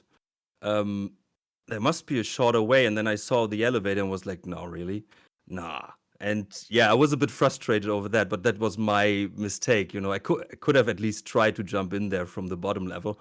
It's If there's a journal understandable though, because you can't jump onto things generally Right. in this game. You can't jump onto tables and stuff. So that's one of the exceptions. So that's kind of I bad don't know. design overall, but yeah. I don't know if I For would a say that thief- was bad design. There's Yeah. there's this unwritten rule in immersive sims where if there is a journal entry somewhere about Yeah. someone complaining about something being used, then that means you can go and use it. Yep, I agree. And you tried to make the hint, but I didn't get it. But what is the word you used for the elevator? Dumbwaiter. Dumbwaiter, yeah. Yeah, and I think that was just my problem because I don't know. For me it was not that elevator in my head. And there are two of them in Thief 2. In point of fact, there's one in Mission 1, but there's also one in the police station when you frame Lieutenant Yes. Hagen. Yeah, but that doesn't solve my problem here. It's understandable. I No, get it's a good side note since we're a thief podcast to spread the knowledge. But that is just one of the coolest things in all of gaming when you write up that first dumbwaiter in Thief 2 and grab the thing from But the table or the yeah, key from the guard. that's yeah, it's some and it teaches you a lot. But I don't know if I think it was like my misunderstanding of the letter because dumbwaiter for me didn't make the connection to the elevator, but that's like a language problem I have. And yeah, I at this point I thought like, okay, there is no climbing mechanic, and this looked too high for me because she cannot really jump high. But yeah, maybe because of all the smoking they did back then. But yeah, that was a sad moment for me in my stealth honor. But yeah, I could have figured it out. Well, There's actually, did you find the secret underneath the dumbwaiter? nope. Yes. Nope. There's a lot of sneaky stuff in this game. That's the This first is thing actually- you do. When you see an elevator in a game like that, you bring it, you send it up, and you look underneath it. Ah, okay. It's then like that's it's like round Spoiler. staircases, you know? Like round Okay. staircases, you always look you underneath go and look them. under the staircase, yeah. Yeah, like of course. you would look under And a most times waterfall. you're disappointed. But when there's something there, then you're like, yes, greatest designer ever. That's another thing about the that's another thing about these levels actually, is that as small as they are packed with secrets and loot and stuff. It's very rewarding. But Yeah. there's one thing where I don't know if I like it or not because secret switches and stuff. So you can reach very far. Like when there's a long table, you can, I would say, almost grab the things onto the middle of the table. So when there's, I think we can stay in that mission. When you find the secret room for where you can disable the cameras and stuff, to find the secret switch in the bookcase is pretty easy. You can stay like one human length from it, and you can still find it. You're just looking around until the icon appears. So that's an interesting decision, and I think in most cases it's good. So you can grab things pretty easy, like loot. But sometimes it makes it really easy to find like secret switches and stuff. Were you aware of this? Oh yeah, that was a big thing, especially like the lock picking, because in Thief you can't lock pick at the same distance that you can grab something, right? Yep. You have to be a bit closer. And I ended up not going that way because some of my beta testers gave up on lockpicking because they didn't realize that was the case. So I thought it was best to keep it simple and consistent all the time. And yeah, you have very long arms in the game, but that's pretty standard for. That's the same in Thief, right? It depends. I think it depends on the mission. I have the feeling. Oh, maybe. Yeah. I know not in the original game, but in the fan missions, it's in my opinion it changes a lot. Hmm. I just picture Spory as being quite agile and able to just sort of balance and reach forward really far. So Yeah, that's Yeah. that's one of the pluses of not having like body awareness. You can see your body in the game, so you have to imagine all this stuff, yeah, So it balancing on works. your tiptoes and stuff like that. But, Yeah. but I imagine her like standing like the length of her body away from a lock, and then like Right. no, but I think I like the decision because sometimes in Thief it can be frustrating to lockpick a door, um, and when it's maybe a bit higher, for example, you sometimes have like locked boxes that are maybe on a shelf, and this way it's really accessible. You don't have to think about, okay, how do I get in the same position, in the correct position to lockpick. So I think in general, the decision is, I think it's an interesting choice of balance. What do you Yeah. sacrifice if you make the distance shorter? But what is the advantage? So, yeah. And the other thing for me as a thief player, finding secrets is a thing, but maybe for the average player, it's cooler to find those secrets the easier way, but more rewarding this way. Yeah, you kind of want the player to find the secrets. So, yeah, you try to hide them in sneaky and fun places, but at the same time, not too well, if you know what I mean. Yeah. Yeah. And I have to say that's probably my favorite thing about. I pretty much hated building the levels. There's all kinds of problems, but hiding secrets is always fun. Making secret passages and compartments and all that stuff. And as Stealth Dog said, there's a lot. There's so many secret passages. Yeah, some levels are Um, pretty wild. and it's cool. But where you just said like creating the levels was fun. Random Alien's first question was like, which mission did you have the most fun creating? Yeah, I was thinking about this. In the design stage, they're all fun, like drawing on paper and in notebooks and coming up with ideas. Super fun. But actually building them in the Unity UI, I didn't have a map editor for this. I had some different plugins I used. Some really good tools, I have to say, like real-time CSG is a way of making kind of late 90s style level geometry in Unity. I would recommend it. I think there's a new version coming out called Chisel, which is probably much better. But yeah, it's great, but it has some problems and had some bugs in the version I was using, which I just kind of have to live with. And I tried to adapt the tools to my workflow and like got it much better. But in the end, building immersive sim levels is impossibly hard and there's so much work and so much iteration and so many things breaking all the time that it was very tiring. that sounds like a lot of game development, to be fair. Yeah. But that didn't answer his question. So No, can you sorry. can Fun, is right. no, it's cool. It's interesting to hear that. That's what we're here for.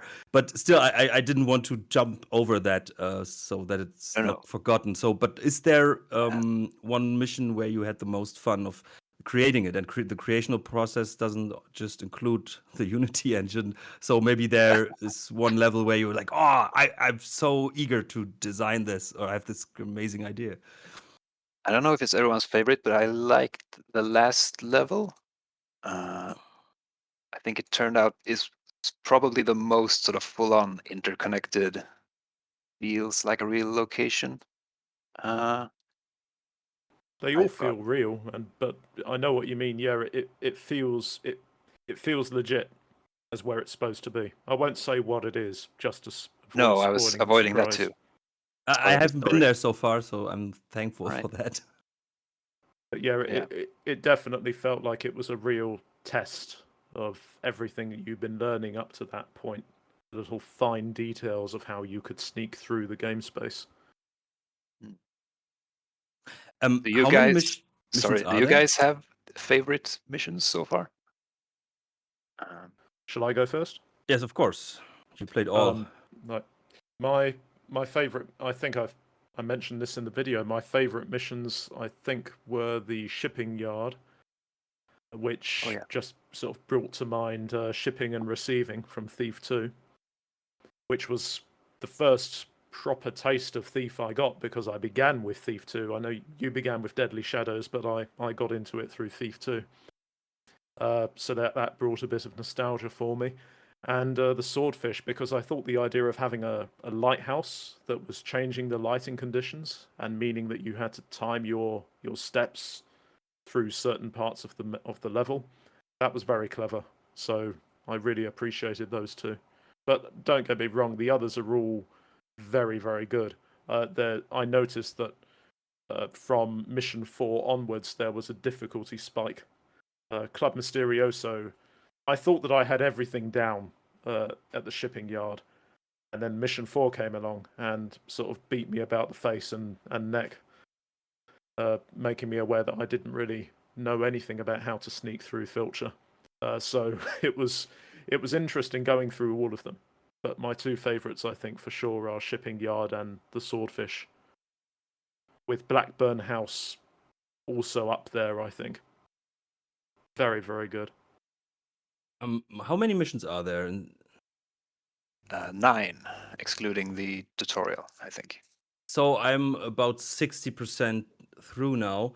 So I'm at the last time I died was at the swordfish. You too, huh? No, I didn't. So I was totally trying not to fall into the water, and it didn't happen so far. But by so far, I like the jeweler's house, even with that sad experience I had. But I liked first of all, I like that the apartment, there is no harm. There's no enemy in there. Which gave me a cool feeling of exploring.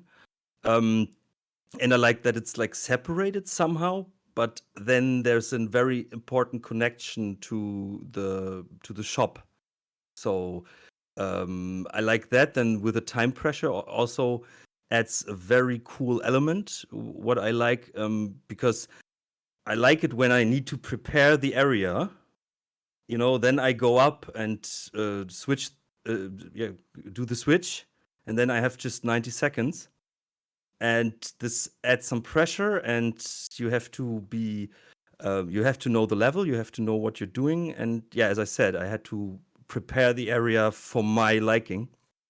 I think that's by far the hardest level to ghost because of that time limit and that corridor. Yeah. At the end.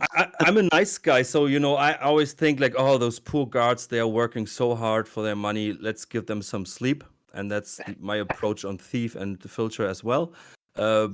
But I think in Filcher, more guards were awake at the end of a mission because sometimes they were hard to get to and with no save feature. But here what I did here is next to the area, let's say the final area, there is this office, which is pretty dark. So that's the first time I think that I used the ducks. So I always, I lured one guard after the other into that office, and then I knocked them out, and then until they were all sleeping in the corner there. And then I went up and disabled the camera. Yeah, I like that mission a lot. And I'm at the swordfish at the moment. I think I will really like it when I get further. But so far I really like it with the light. Adds some interesting challenge. And I like the variety in the missions. There's sometimes like a twist to it, which adds some tension. And the club was also cool. I think it's 3 missions in a row I just described. But Yeah. after the Yeah. first 2, I think the first 2 are, I think, for getting to know the game, and I think they do a good job. And then the tension rises, which is really cool. So I'm looking forward to the others. But for now, it's the swordfish for me. But I didn't know what was the problem in my last run through. Probably a guard. There's a lot of them. Yeah, and then you have those Taffin cameras, and but yeah, it's fun. So I would really advise every Thief fan, because I want to say one thing, because Stealth Dogs, we discovered that I'm not in general a stealth fan, because so many games you taught me, this is amazing, try this, and I will always come back like, Oh yeah. nah, and you're like, maybe stealth games in general are not for you. Well, yes, But there is that. here I can really tell, and this is like the best part about it. I was always wondering why the first 2 Thief games cannot be copied, or there is no game that does a good resemblance of that. And I was thinking, so why even Thief Deadly Shadows, which still is a good game, didn't feel quite right. And the more modern the games get, the worse it gets from the gameplay side. So first of all, and I'm sorry this will be another monologue, but full of positivity for your game. It's the simplicity in the architecture, so it's easier to tell what is what, where is what, is the guard coming or not, can I find the details. It's easier to find switches and stuff like that. So things are more distinguishable, and it's easier to read the level. So, and that's of course the case in Thief as well. It's a technical limitation, but I think it adds to the gameplay. And then I thought and thought and thought, and I figured, I know what is the difference from Thief 1 and 2, Filcher, versus like Thief Deadly Shadows and maybe Splinter Cell. In Filcher and Thief 1 and 2, you don't have a representation of your body. So this, of course, makes maybe for a more unrealistic finger quotes movement, but the player is fully in control and doesn't have to think of, are my feet standing right on this? What's beyond me? Yeah, you know what I mean. Underneath me, I mean. So it's really clear to control, and this gives you a great feeling of, because you have to be in control. And that's why I think people, if you want to find an experience, and maybe the Thief universe for now is, you don't want to see it for a while, try Filcher, because from a gameplay perspective and from the feeling, it really adds to this. And I think it's because it's in some ways less but more effective, and that's the reason why the Thief games didn't find like a good game after them, that jumps into that niche. And Filcher does it, and I think it's the first time after Thief 1 and 2 that this happens, because of its limitations and simplicity, I would say. You need to play Sir, You Are Being Hunted. It's so ugly. So what? I don't. It's really not appealing to me, and I don't like being hunted. I mean, like the beauty of that game. I mean, you talk about not feeling the need to, not having a body getting in the way of things. So You Are Being Hunted exactly is that. You don't have to worry about where your body is. All you have to worry about is, does the visual indicator, the visibility gem equivalent in So You Are Being Hunted, show that I'm not visually detectable? Yes? Cool. I'm hiding. It's one of those it's one of those immersive stealth games that I would always recommend to anyone who was into Thief. It's very different from Thief. It ain't Thief. It's about as different from Thief as you can get. But nevertheless, the feeling of hiding and of avoiding conflict is very palpable in that game. Yeah, but that's not what's appealing to me. Because I think you have a different approach and what you want to find in a game. But this is not for me. I like the formula of Thief 1, 2, and now Filcher. Okay. Like, I want to be the guy who comes here. I want to be the threat in some way. And yeah, I think the game in general looks cool. Besides sir, you're being hunted. Besides the characters, but I mean, they're releasing a remaster in the next few months, I think. So maybe then it will be worthy of another look. But yeah, then let's do a multiplayer round on that. Oh yeah, I've not tried the multiplayer for Sir, You Are Being Hunted. Could get interesting. Let's wait for a sale and then we can do that. But so far, I don't trust what I've seen so far. But yeah, I give it a try maybe. But no, but back to my thought. I think that's the essence of why Thief 1 and 2 and Filcher are so working for me. And I wanted to ask you, Stealth Dogs, like, would you agree with my theory? What about the body, the disconnect from the player model, the Yeah, player I mean, character the model? simplicity in the architecture, so that the readability of the levels and the environments, and the way you move through the world. Well, I mean, I feel like I'm coming at this from a skewed perspective because I've played the original Thief games and I could immediately read Filcher, having played those games. So I don't know how my opinion how my perspective on this would stack up to someone who's, say, not played any of those and is diving into Filcher from a completely fresh perspective. But the systems that Filcher operates on are fairly clearly communicated, I would say. And so, like anything, at first it's unfamiliar. You familiarize yourself with it, and it either works for you or it doesn't. And for my part, Filcher absolutely works for me. It clicked pretty much straight after, not after the tutorial. After the tutorial, I was still adjusting. But after that first mission, Lady Windermere's, is it Lady Windermere? Wildermont's. Lady Wildermont's necklace. Very simple burglary mission. After that, I was like, okay, I'm in. I can work with this. I know exactly what the game expects from me and what I can expect from it. And by the end of mission 2, I was just like, I'm playing this through to the end. I want to see everything this has to offer, and it didn't disappoint me. I mean, that's the other thing that I should add now, that the mission variety you have for a game that you say is simpler than Thief, like, you've squeezed a fair bit of variety into that, and it was genuinely interesting to play through the whole thing. So, to sort of return to the question, do I agree with I agree that from a perspective of someone who's played Thief and who has had difficulty getting into other stealth games, Filcher is something that would be nicely familiar and easier to get into, for sure. So I was so yes, sorry.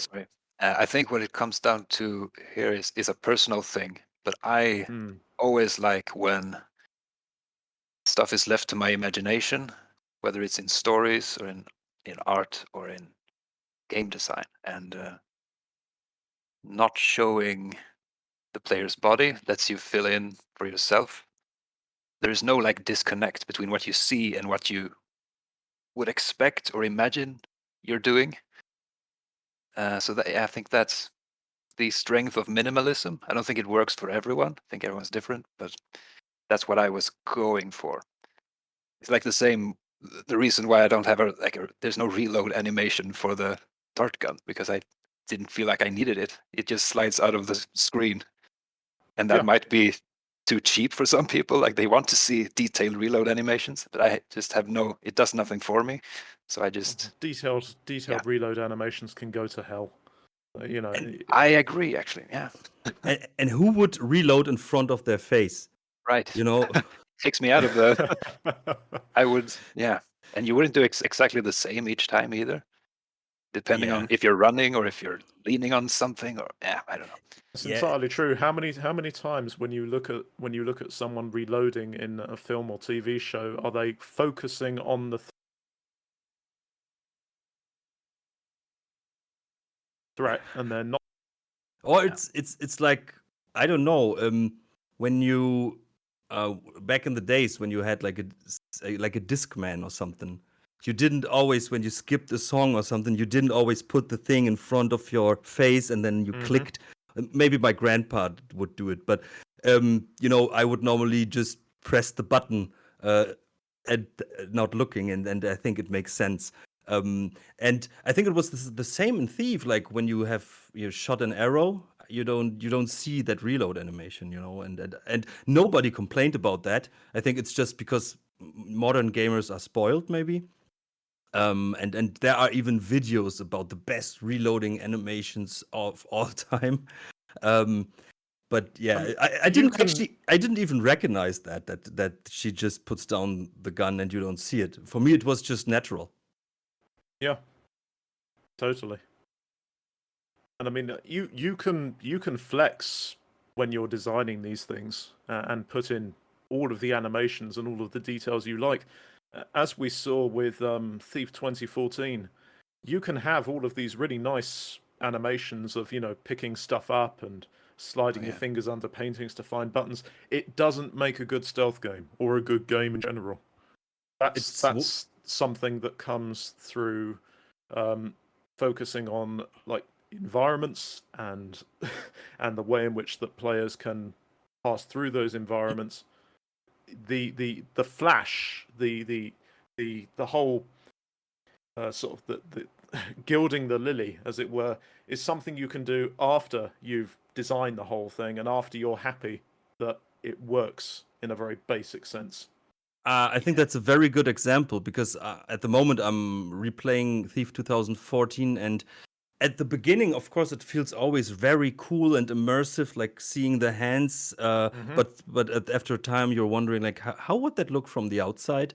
Actually, when Garrett is always like with his hands in front of his face, and then when how he opens the drawers and stuff is cool, but after a while it gets so repetitive. Always look at the same animations, um, and It's a nice thing. It's a nice detail.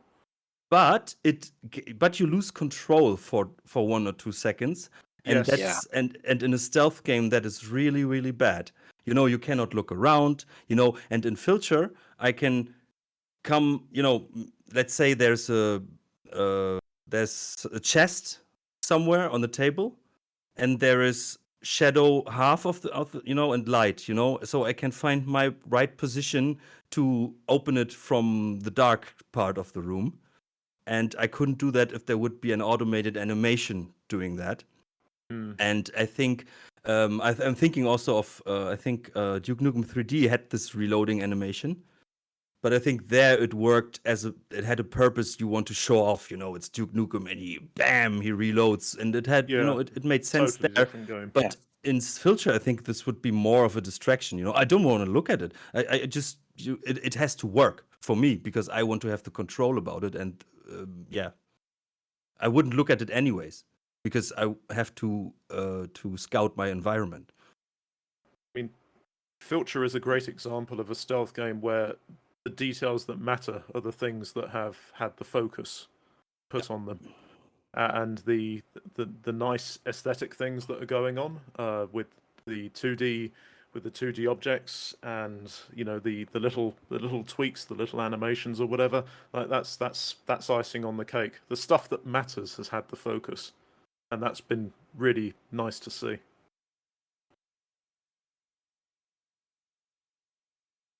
Um, why did you name the main character Spory? Isn't it a bit too cartoony? It is a bit cartoony, but I think it's a cartoonish kind of world. Uh, I don't know where that came from. It was What does it mean? What does Spory mean? Sorry to interrupt, but It's not a real name at all. It sounded right, but it was actually passed on from an earlier concept for the game. There was a different character, a different main character who was also okay. named Spory as a last name. But yeah, then when I switched to the the noir theme and the female character, I just still sounds good enough. I'll probably change it later, and then it just stuck, and it was right. So It's very for weird. me, I think it doesn't disturb me. It's like Could it's be just related to the moss spores, I was thinking. Maybe I she was was the one who thinking came that up with maybe. maybe she was the one who came up with the idea of using them. The that was sewer Garrett. moss for sneaky. Yeah, sure. It's an old mid-age thing she discovered again. Right. In some medieval I Air text. assumed it quotes. was I assumed it was just her street name that they came up with for her, maybe based on the fact that she was, soft of foot, even though she's wearing heels. I don't know. Hmm. I just put that together Yeah, purely that's on a canon now. I like maybe it. that's That's part maybe of the that's the fun. reason. That's actually a cool explanation. For me, the name, I forgot it. So it didn't disturb me. It was just there. It was just her name. For me, she's Filcher. um, Yeah. Oh yeah. Well, she is the Fensbrook Filcher, I guess. yeah, of Uh, course. yeah. I like the There's a name, by the way. I didn't know what Filcher meant, but it's basically just a thief when I googled it, which is nice because it's basically the same title as it's thief. a thief, smaller, more sort of a petty thief. Okay. Um, But yeah, there's a lot of made up weird names in this game that aren't real. Like Wildemont isn't real. Arcus is not a real name. It's just nonsense. But it sounded right. But I think in that time, wasn't it like the time like where people had like uh nicknames, like where it was a thing? It still is. People had What's nicknames, your I think. nickname? Stelix. Well, there is that Stealth one. locks. Yeah. No. I mean, I was sort of thinking more in terms of, just criminal enterprises. People have street names, people have nicknames. It's never really Uh, gone away. that's true, yeah. And in that context, it makes totally sense because we are in the criminal organization here. Yeah. And you talked about how the characters are sort of, especially someone like Tarkus, is this very larger than life character. And I'm very influenced by like Dickens and Dickensian. And I like weird characters that are very physically have a specific feel and look and sort of aspect. And the names are also great in Dickens. And also Mervyn Peake. Like the Gormenghast books have the best names ever. So yeah, I was influenced by some of that. Yeah, so I just wanted to throw that question in because was a bit fun. Um, but going back into the technical stuff, also by Random Alien, what was the hardest feature to implement? I think that's a good question. I would. Yeah, very good question. They were all hard, I think. But building the levels was hard. Drawing the cutscenes was hard. I wasn't very good at it to start with. I think I learned a lot. But the boring answer is probably optimization related. The the FPS was getting really bad on some of the big levels, and I had to like come up with my own system for chopping the level into bits and hiding bits and connecting them together. There's a lot of manual work per level because Unity's built-in sort of culling systems weren't good enough. So yeah, that took months just for that technical solution. But yeah, I can't think of any the stealth systems. That was so long ago, and I think I took my time with it, and there weren't any like insurmountable problems. Mostly it just took time. But yeah, the playable piano is pretty hard to do. and I didn't use it for anything. There's no secret I wonder why reality. that was in there. It's just, yeah, I was gonna do more with it, but they're just a nice sim kind of detail. Is there a Yeah. piano where you can actually push the individual There's buttons? one in the first mission, and then was one in Mhm. the didn't see that. Puritan nightclub. Yeah, I didn't see that. I thought There that you go. might have been Bec- an obscure secret where you play a couple of notes and it opens a door somewhere, but yeah, that was the plan. But And I yeah, can see, I can see you playing all my little ducks over and over, and it didn't work. yeah. yeah, it was a nice Don't bother. thought. Yeah, maybe in This some When other I game. this can be misleading because I think if I would have discovered the piano, I would have thought the same. Like, hey, this has to do something. Yeah, that would be a fair assumption. But yeah, time And is and, limited. and you're sitting there like, Well, Yeah. I thought if it meant anything, I would find reference to it in a journal or something later Right. on, and I didn't, so I never went back to it. So I just thought, that's a cool detail. but now you know at least that there really wasn't anything behind it, Yeah, that's all right. so you can Well, that's sleep fine. well tonight. I found the only secret that was in Lady Wildermont's necklace anyway, so I knew I was sorted there. That was okay. Can I What was quickly the ask only something secret? actually? Oh, sorry. Go on. What was the secret? I don't want to spoil it. Just I give won't me. keep saying. So I think I played the mission by now, right? Yeah, I meant for other people, but No. So give me something that doesn't really directly put the finger on it, but so it's a hidden panel somewhere, and that's all I will say. okay, yeah. Pretty basic Can I secret. quickly Yeah. can I quickly ask you something, Johan, for the Yeah. multiple platform users out there? This was actually something mentioned in a couple of comments on my review video for this. There were people saying it's a shame it's not on PlayStation, and it made me think, oh, is there a possibility that it could be going to other platforms at any point in the future? I mean, the only obstacle really, well, I don't quite know. I haven't never released a game on consoles. I think you have to download some SDK and do a lot of technical stuff. But yeah, other than that, it's just the controller support isn't. It would be quite a bit of work, I think, and I don't know how many new people it would reach on consoles. I feel like maybe it's not worth the effort, but then again, I don't know. Hard to say. Yeah, that's fair enough. I would say it's fine that we PC players finally have an exclusive title. Right. That's never happened before, I think. No, but I'm sorry. Where are the Thief games? What platform were they on? they are old. You know, what It was a would you Dreamcast what version, I think. you want to? You know, they were programming it, or they were having an approach on the Dreamcast. Really? Yeah, and that's the reason. Yeah. Oh, now I can tell you some. So, and someone found the copy, and someone bought it online on a auction house. And on the CD was some code in the demo for the Dreamcast. And now it is believed that because of that, the guy who has the CD, nobody knows who it is the guy who made the new Dark for Thief. Because now he has access to the original code, and that's why he could do the things. That's the theory.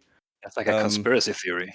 Interesting. Yeah, but that's because when this happened around that some years later, suddenly the new Dark came, out of nowhere basically, and the coincidence is a bit strange. And there are things done within the engine that you normally couldn't do without having access to the original code. Yeah. So, but it's not so absurd because didn't Deus Ex have a console version? Can't remember which console though. I think it was an Xbox. Yeah. Yeah, they had Deus Ex 2. Yeah, that was. But I think the first one I think the too, first one maybe. was on Xbox as well. Really? I I don't remember think, that one being on Xbox. but that's a totally different game and I engine. think it So would have been a contemporary in the 2000 something, early 2000s, before the Xbox, I believe, but I could be wrong. so then it must have been PlayStation 2 Maybe. or Yeah. Dreamcast as well. Someone will know. We'll never know. We can Google it, so then we find out. So let me quickly go to my library of gaming, and then I will check it. I'll be right back. No, but uh, yeah. Uh, but are you? Did you already think about like porting it to consoles, like, or is it just a new thought now? Well, I always had it in the back of my mind to do controller support at some point, maybe. It was always like a stretch goal, a remote kind of. But there are so many things that were cut that would have probably put higher. But yeah, I don't know. Maybe someday. But I'm quite eager to move on to the next project as well. So it may not happen. I wouldn't That's count fair on enough. So unfortunately. so you will move on because there was a question by where was it? Someone was asking if there will be. It was from your thing. Are you thinking? No, there The was one. last question by Ah, Doobie. Was it? yeah. It says they bought the game on day one and really enjoyed it. It was from Doobie or Dubby. They hope more updates, content are possible or a possibility. So, uh, will you add Yeah, more content? they were talking about the possibility of level designing themselves. That was another question by Count Robo. Yeah, Will there be a mission editor? we might get to that. Well, I love the idea of making like a Filcher gold because there was so much cut content. There were whole levels that I basically finished, but then for technical reasons had to scrap and had to rebuild everything, and things got lost. So there is a lot of material, but building it again, building content in this game takes so long. And yeah, we have moved on to another project now, and I don't think it's gonna happen until that's done at least, and then yeah, I wouldn't count on it, unfortunately. Or a filter But too, maybe in I would love to future? make more filters in the future at some point, uh, and immersive sim games in general. I don't think I'll. Yeah, I think that's This what I want to do. experience hasn't put you off then. No, not entirely, but the tools, we need to work on the tools, and that's Um, something we're super focusing on for our next. It's going to be a 2D game. We're working on something called Barbarian Odyssey, and one of the first things we're doing is really thinking about a level editor that's super user friendly, both for us and for players, and also thinking about mod support. Now, these are things that I could never do. I'm so bad. I'm not a good enough programmer, really. But luckily, Gert is a genius, and he knows all that stuff. He knows the technical and sort of abstract side of programming much better than I. So yeah, if we after that we might move on to a 3D game, and then if we get a good engine going, then maybe many more immersive sims could come out of it. Who knows? That's um, my dream anyway. so there, use the dark mod, the I mean, the dark engine. That's a really easy editor, I can promise. No, I've heard. yeah, but if you will ever do a filter too, ask around in the thief community. Like, there are artists that I think would help you. There Yes, are I know. people with voices that probably would help you, even if it's a game for profit that you will sell. I think people would just like to contribute. That's one of And the things I should have mentioned as inspiration. Is I mean, the Thief community is huge, just incredible talent. yeah, I've always been kind of a lurker on the. I haven't really interacted much, but I've yeah, Yeah, it's a maybe engaging staggering some of amount of those work. guys to make levels would be interesting.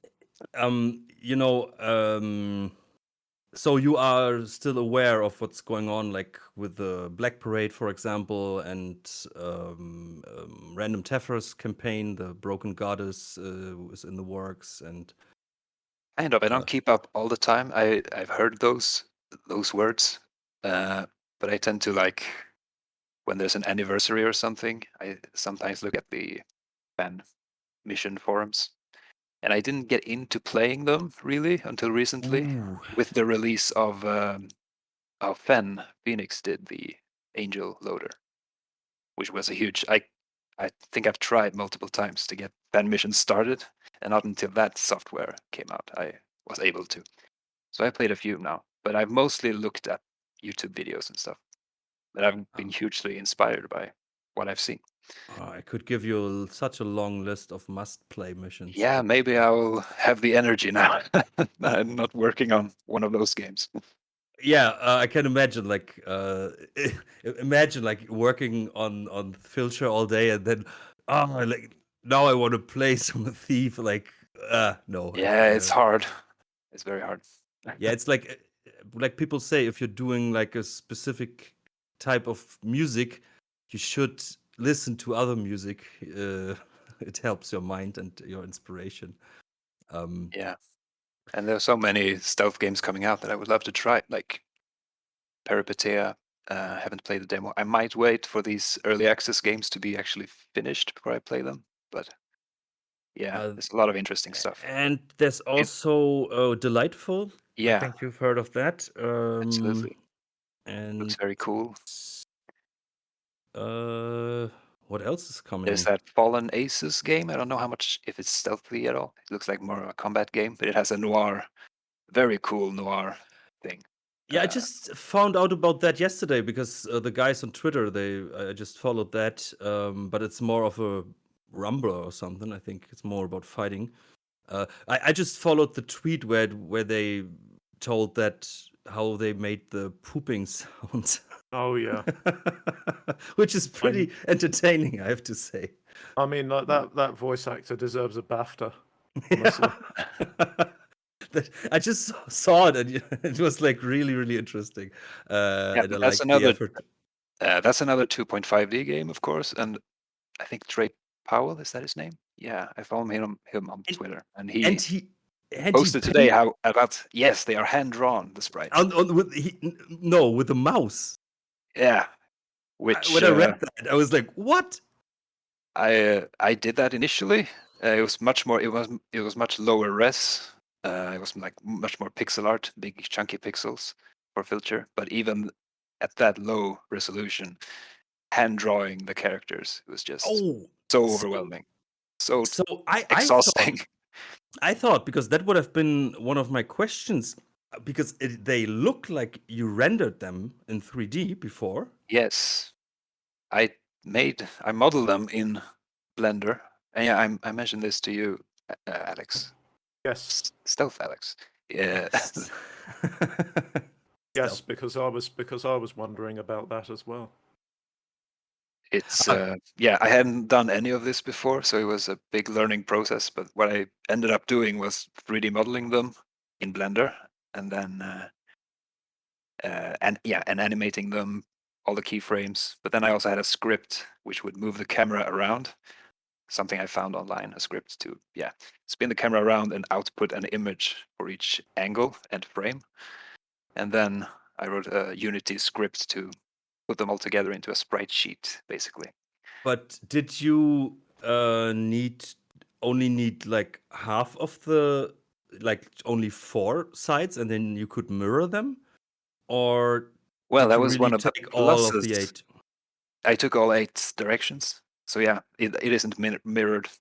And that's one of the advantages of 3D modeling is I could have done 16 directions if I wanted to. It wouldn't have been much more work. Yeah. But yeah, I Um, cheated.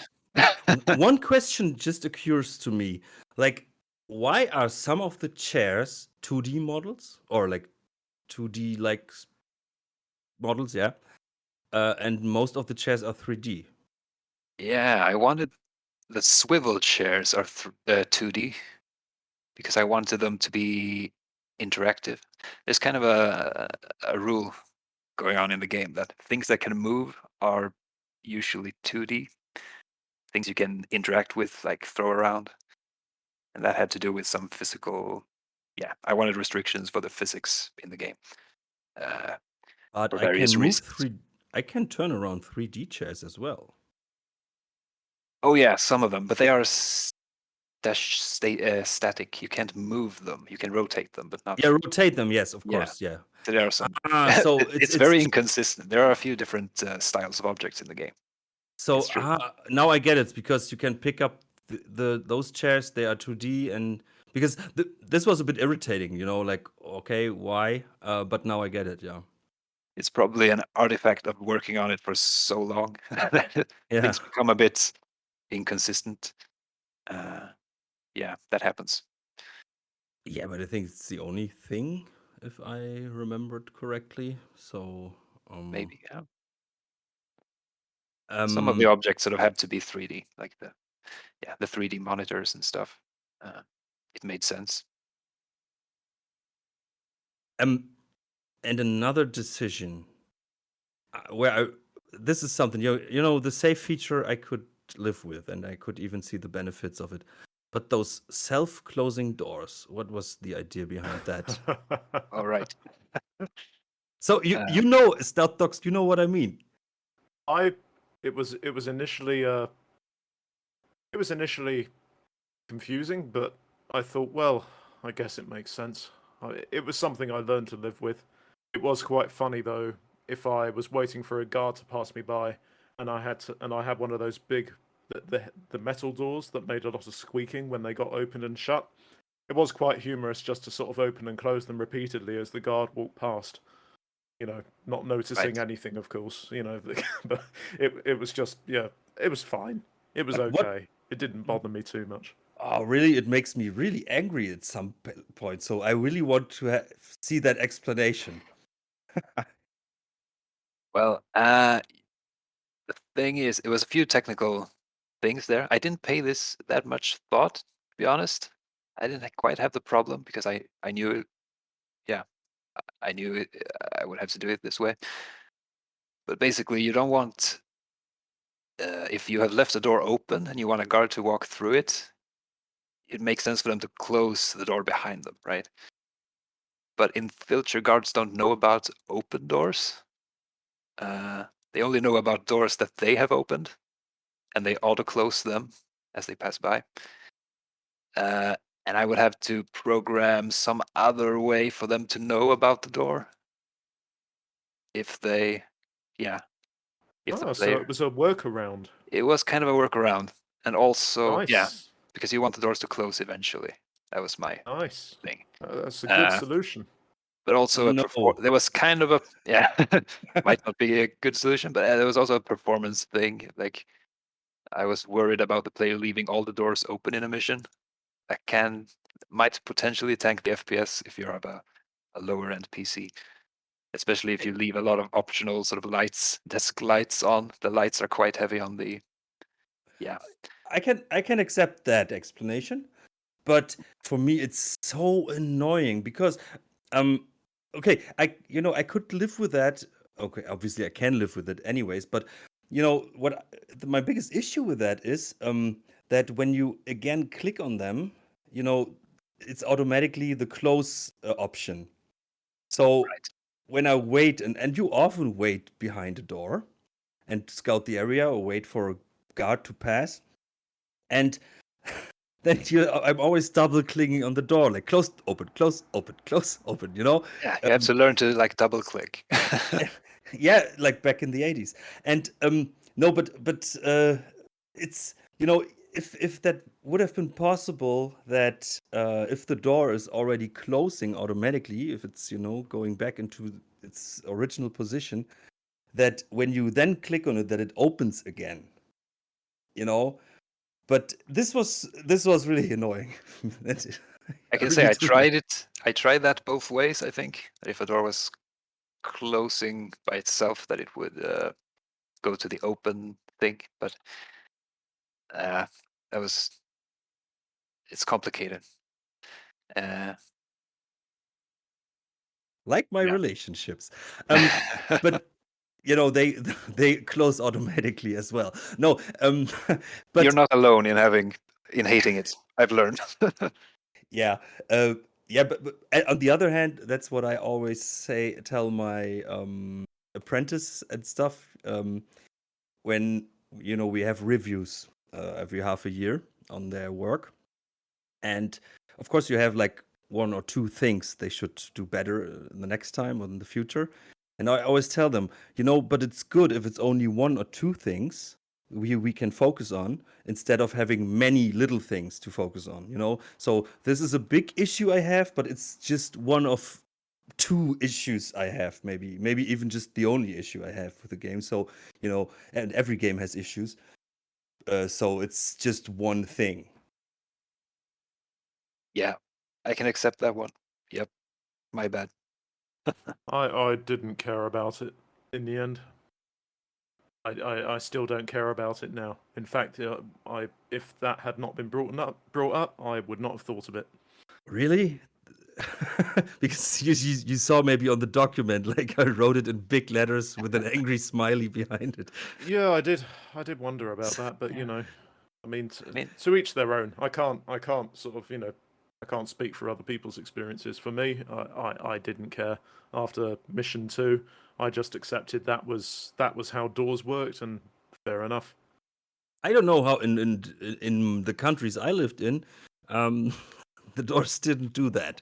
But what it also has, and sometimes when you are at a totally different area, and then the door closes and makes this sound, then you always you are surprised. What was that? I hate it in thief missions as well. Some I think in Thief 1 they did it a lot, and some of the fan missions have it, and it's so disturbing for me. yeah, I But just it's remembered that okay. that was the reason. You just reminded me why I did it. That's exactly why. Yeah. You want the door to slam and scare the shit out of the player. That's good. Oh, great! Hey, that worked really well. Great choice. Um, It no, builds tension, you see. yeah, but as I said, it's just that one thing, and and I think your explanation with the performance is understandable, and it's just a one-man project. I think in a double or triple A title, I maybe wouldn't accept that, even if it wouldn't be a design decision for some strange reasons. But yeah, I think it's fine. You can live with it. You just have to click. Can I refund my mouse over you? Sorry. The, Oh, the, refund the it. yeah, Oh. yeah, because suddenly my right click button is pretty Ah, destroyed by now. No, no, you can rebind it. but I have a source of income for you because Knight, I don't know, KH Knight. He said, "Will any of your solo project or mythologic interactive games have merch? My wallet is ready." I can just throw in. If we would have podcast merch, would you buy it as well? Please answer in the comments. But no, but will you have merch for your games? We haven't planned it. Maybe someday. People, yeah, but then It's maybe good to know.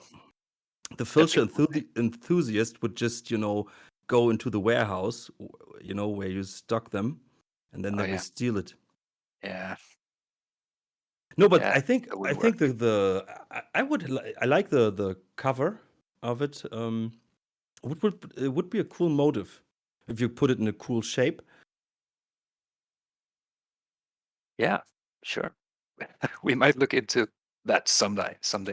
But we're pretty focused on making games right now. We're not very savvy when it comes to like promotional and marketing stuff, unfortunately. You can reach out to Dominus. Maybe he will give you something. Hmm. and he Yeah. knows how to sell shirts. So Oh, good. Yeah, we'll yeah, see. he just, I think this year he made 2 thief inspired designs, and you can buy them. Yeah, I have seen this stuff. It's really good. Yeah, he's amazing. Very cool. Yeah, but so that's the answer. Probably not, I will guess. Hopefully someday, maybe.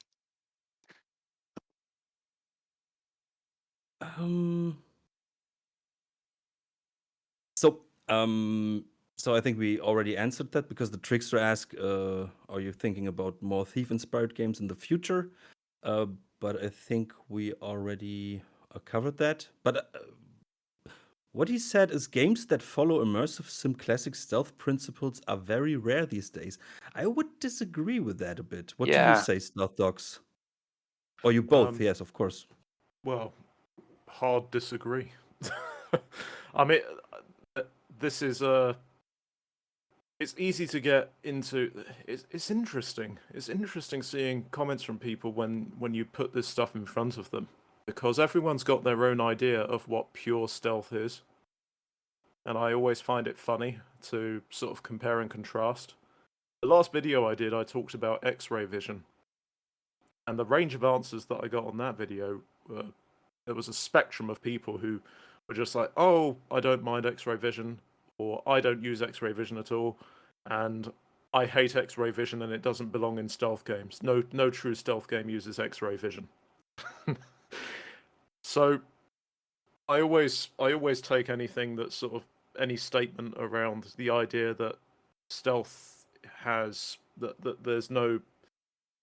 I always take any comment about stealth not being true in a lot of games, or that true stealth gameplay is only done in a select few games, with a huge amount of salt, and also an assumption that the people making these comments haven't played enough stealth games, because quite honestly, the genre is so broad, and you can approach stealth in any number of ways, and they're all legitimate. But ultimately, it depends on how well you implement those designs. And as we've seen in Thief 2014, you can have very nice looking systems, but if you don't have good stealth game spaces, it's kind of wasted. Yeah, hard agree. I'm a bit like Alex. And I'm very picky with my stealth games, and I think Thief has spoiled me for a lot of them.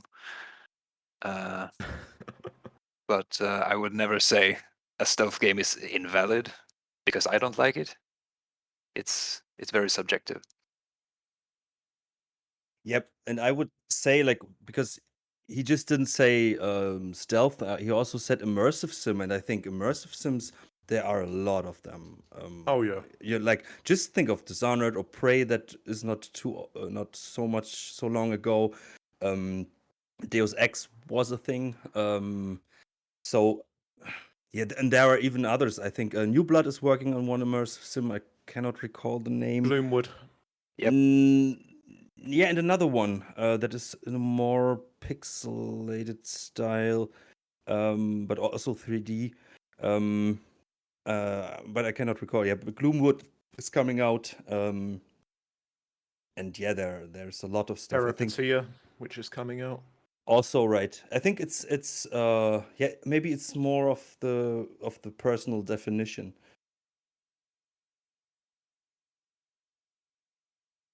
Yeah, And there's what definitely a trend going on. Yeah, but that's the thing right now. Like, it's interesting. I just heard a podcast about that. Like, how now, like 20 years later, people now, like 10 years ago, people made the art, the pixel art was really a thing. So now we are 10 years further, and now people try to recreate like Quake style graphics and PlayStation 1 like and stuff like that.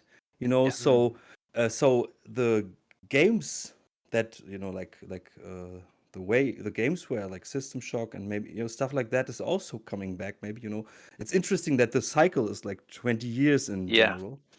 And yeah, now we are at this time, so that's pretty great. And now we have like a good thief companion, I would say. And yeah, that's I think we cannot complain. And if just look at the Stealth Dogs channel, and you will discover way more of interesting games with stealth or immersive sims, or at Game Maker's Toolkit.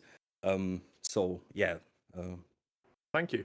Yes, I like lots of stealthy things, and I try and cover a wide range. and It's been just interesting. Oh, sorry, sorry to go on.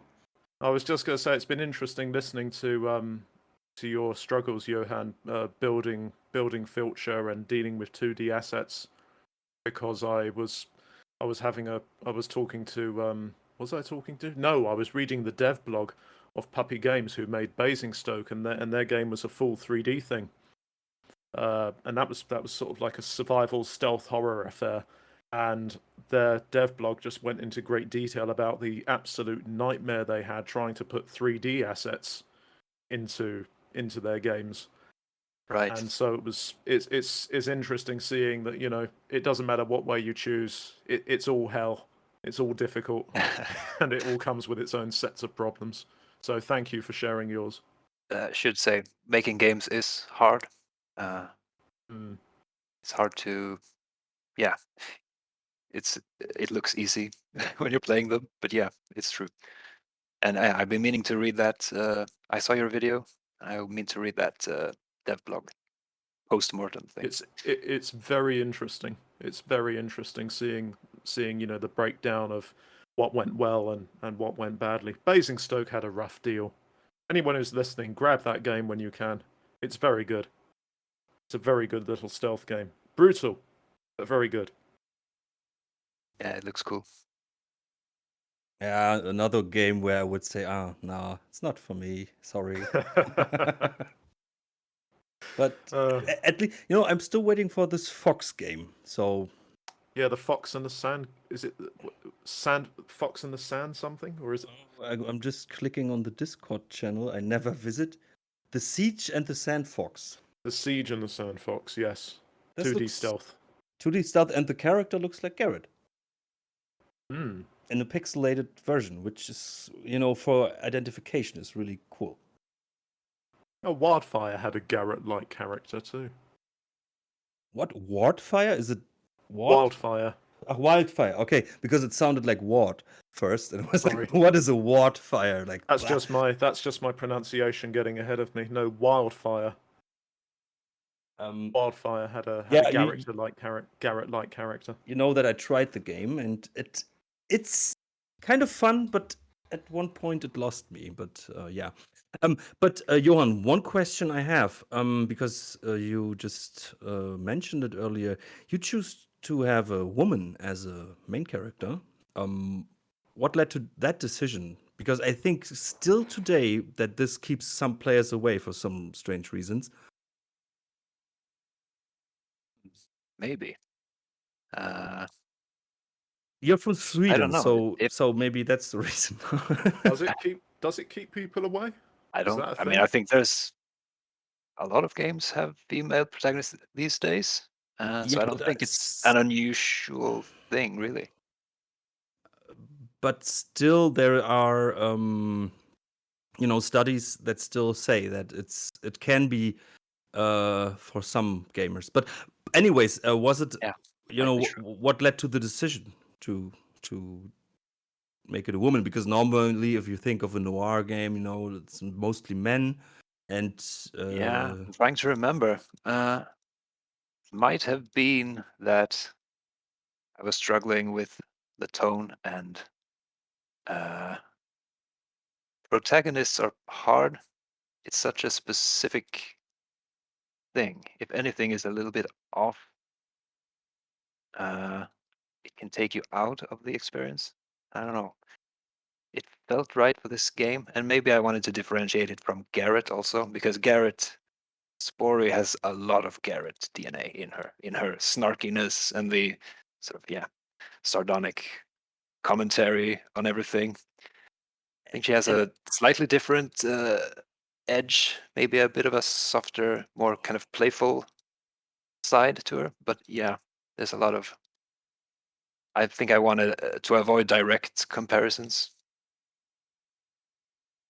and it just the design just clicked. I knew pretty instantly the look and the attitude.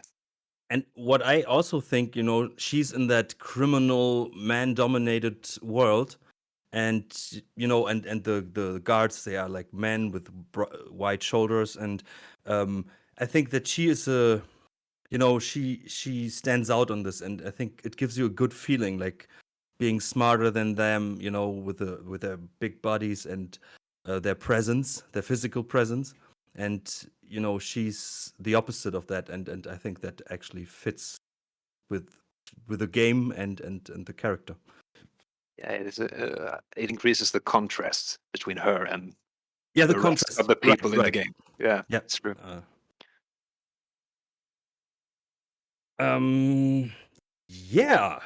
So, um, I think from my side that we gave a good, or you at the end you gave a good overview of the process of Filcher and your thoughts behind it. Um. So, is there anything you want to add, or you want to cover, where you say, "Oh, I want to talk about this individual topic about Filcher," or No, I think we covered it. And and thank I you so much for inviting me. This has been very uh, gratifying and encouraging and yeah, and fun. So yeah, yeah, thank you so much for the opportunity to yeah. talk about this stuff. Yeah, and it's really interesting, for us, and I think for the listeners as well, like to get a really, yeah, I would say detailed look behind the scenes of such a game, especially when it's just a one-man project. And yeah, thanks for taking your time, and being so forthcoming with your answers, and thanks to Stealth Docs for joining me and giving your interesting thoughts and analyses. Um, Oh, no worries. Thank you for having me back. Always a pleasure. Yeah, and I'm glad that we finally found a topic, because we wanted to do this, and we were looking for topics, and now then Filcher came, and bada boom, bada bang, and then Johan was able to do. I'm very happy that this happened.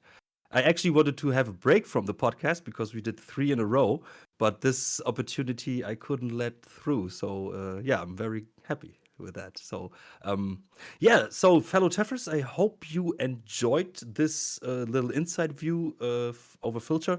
Go out, buy the game. I don't know if it's still on discount, but it's worth every penny. Um, and yeah, you will have a good time, I promise. If you can overlook the save feature, if it's an issue, you will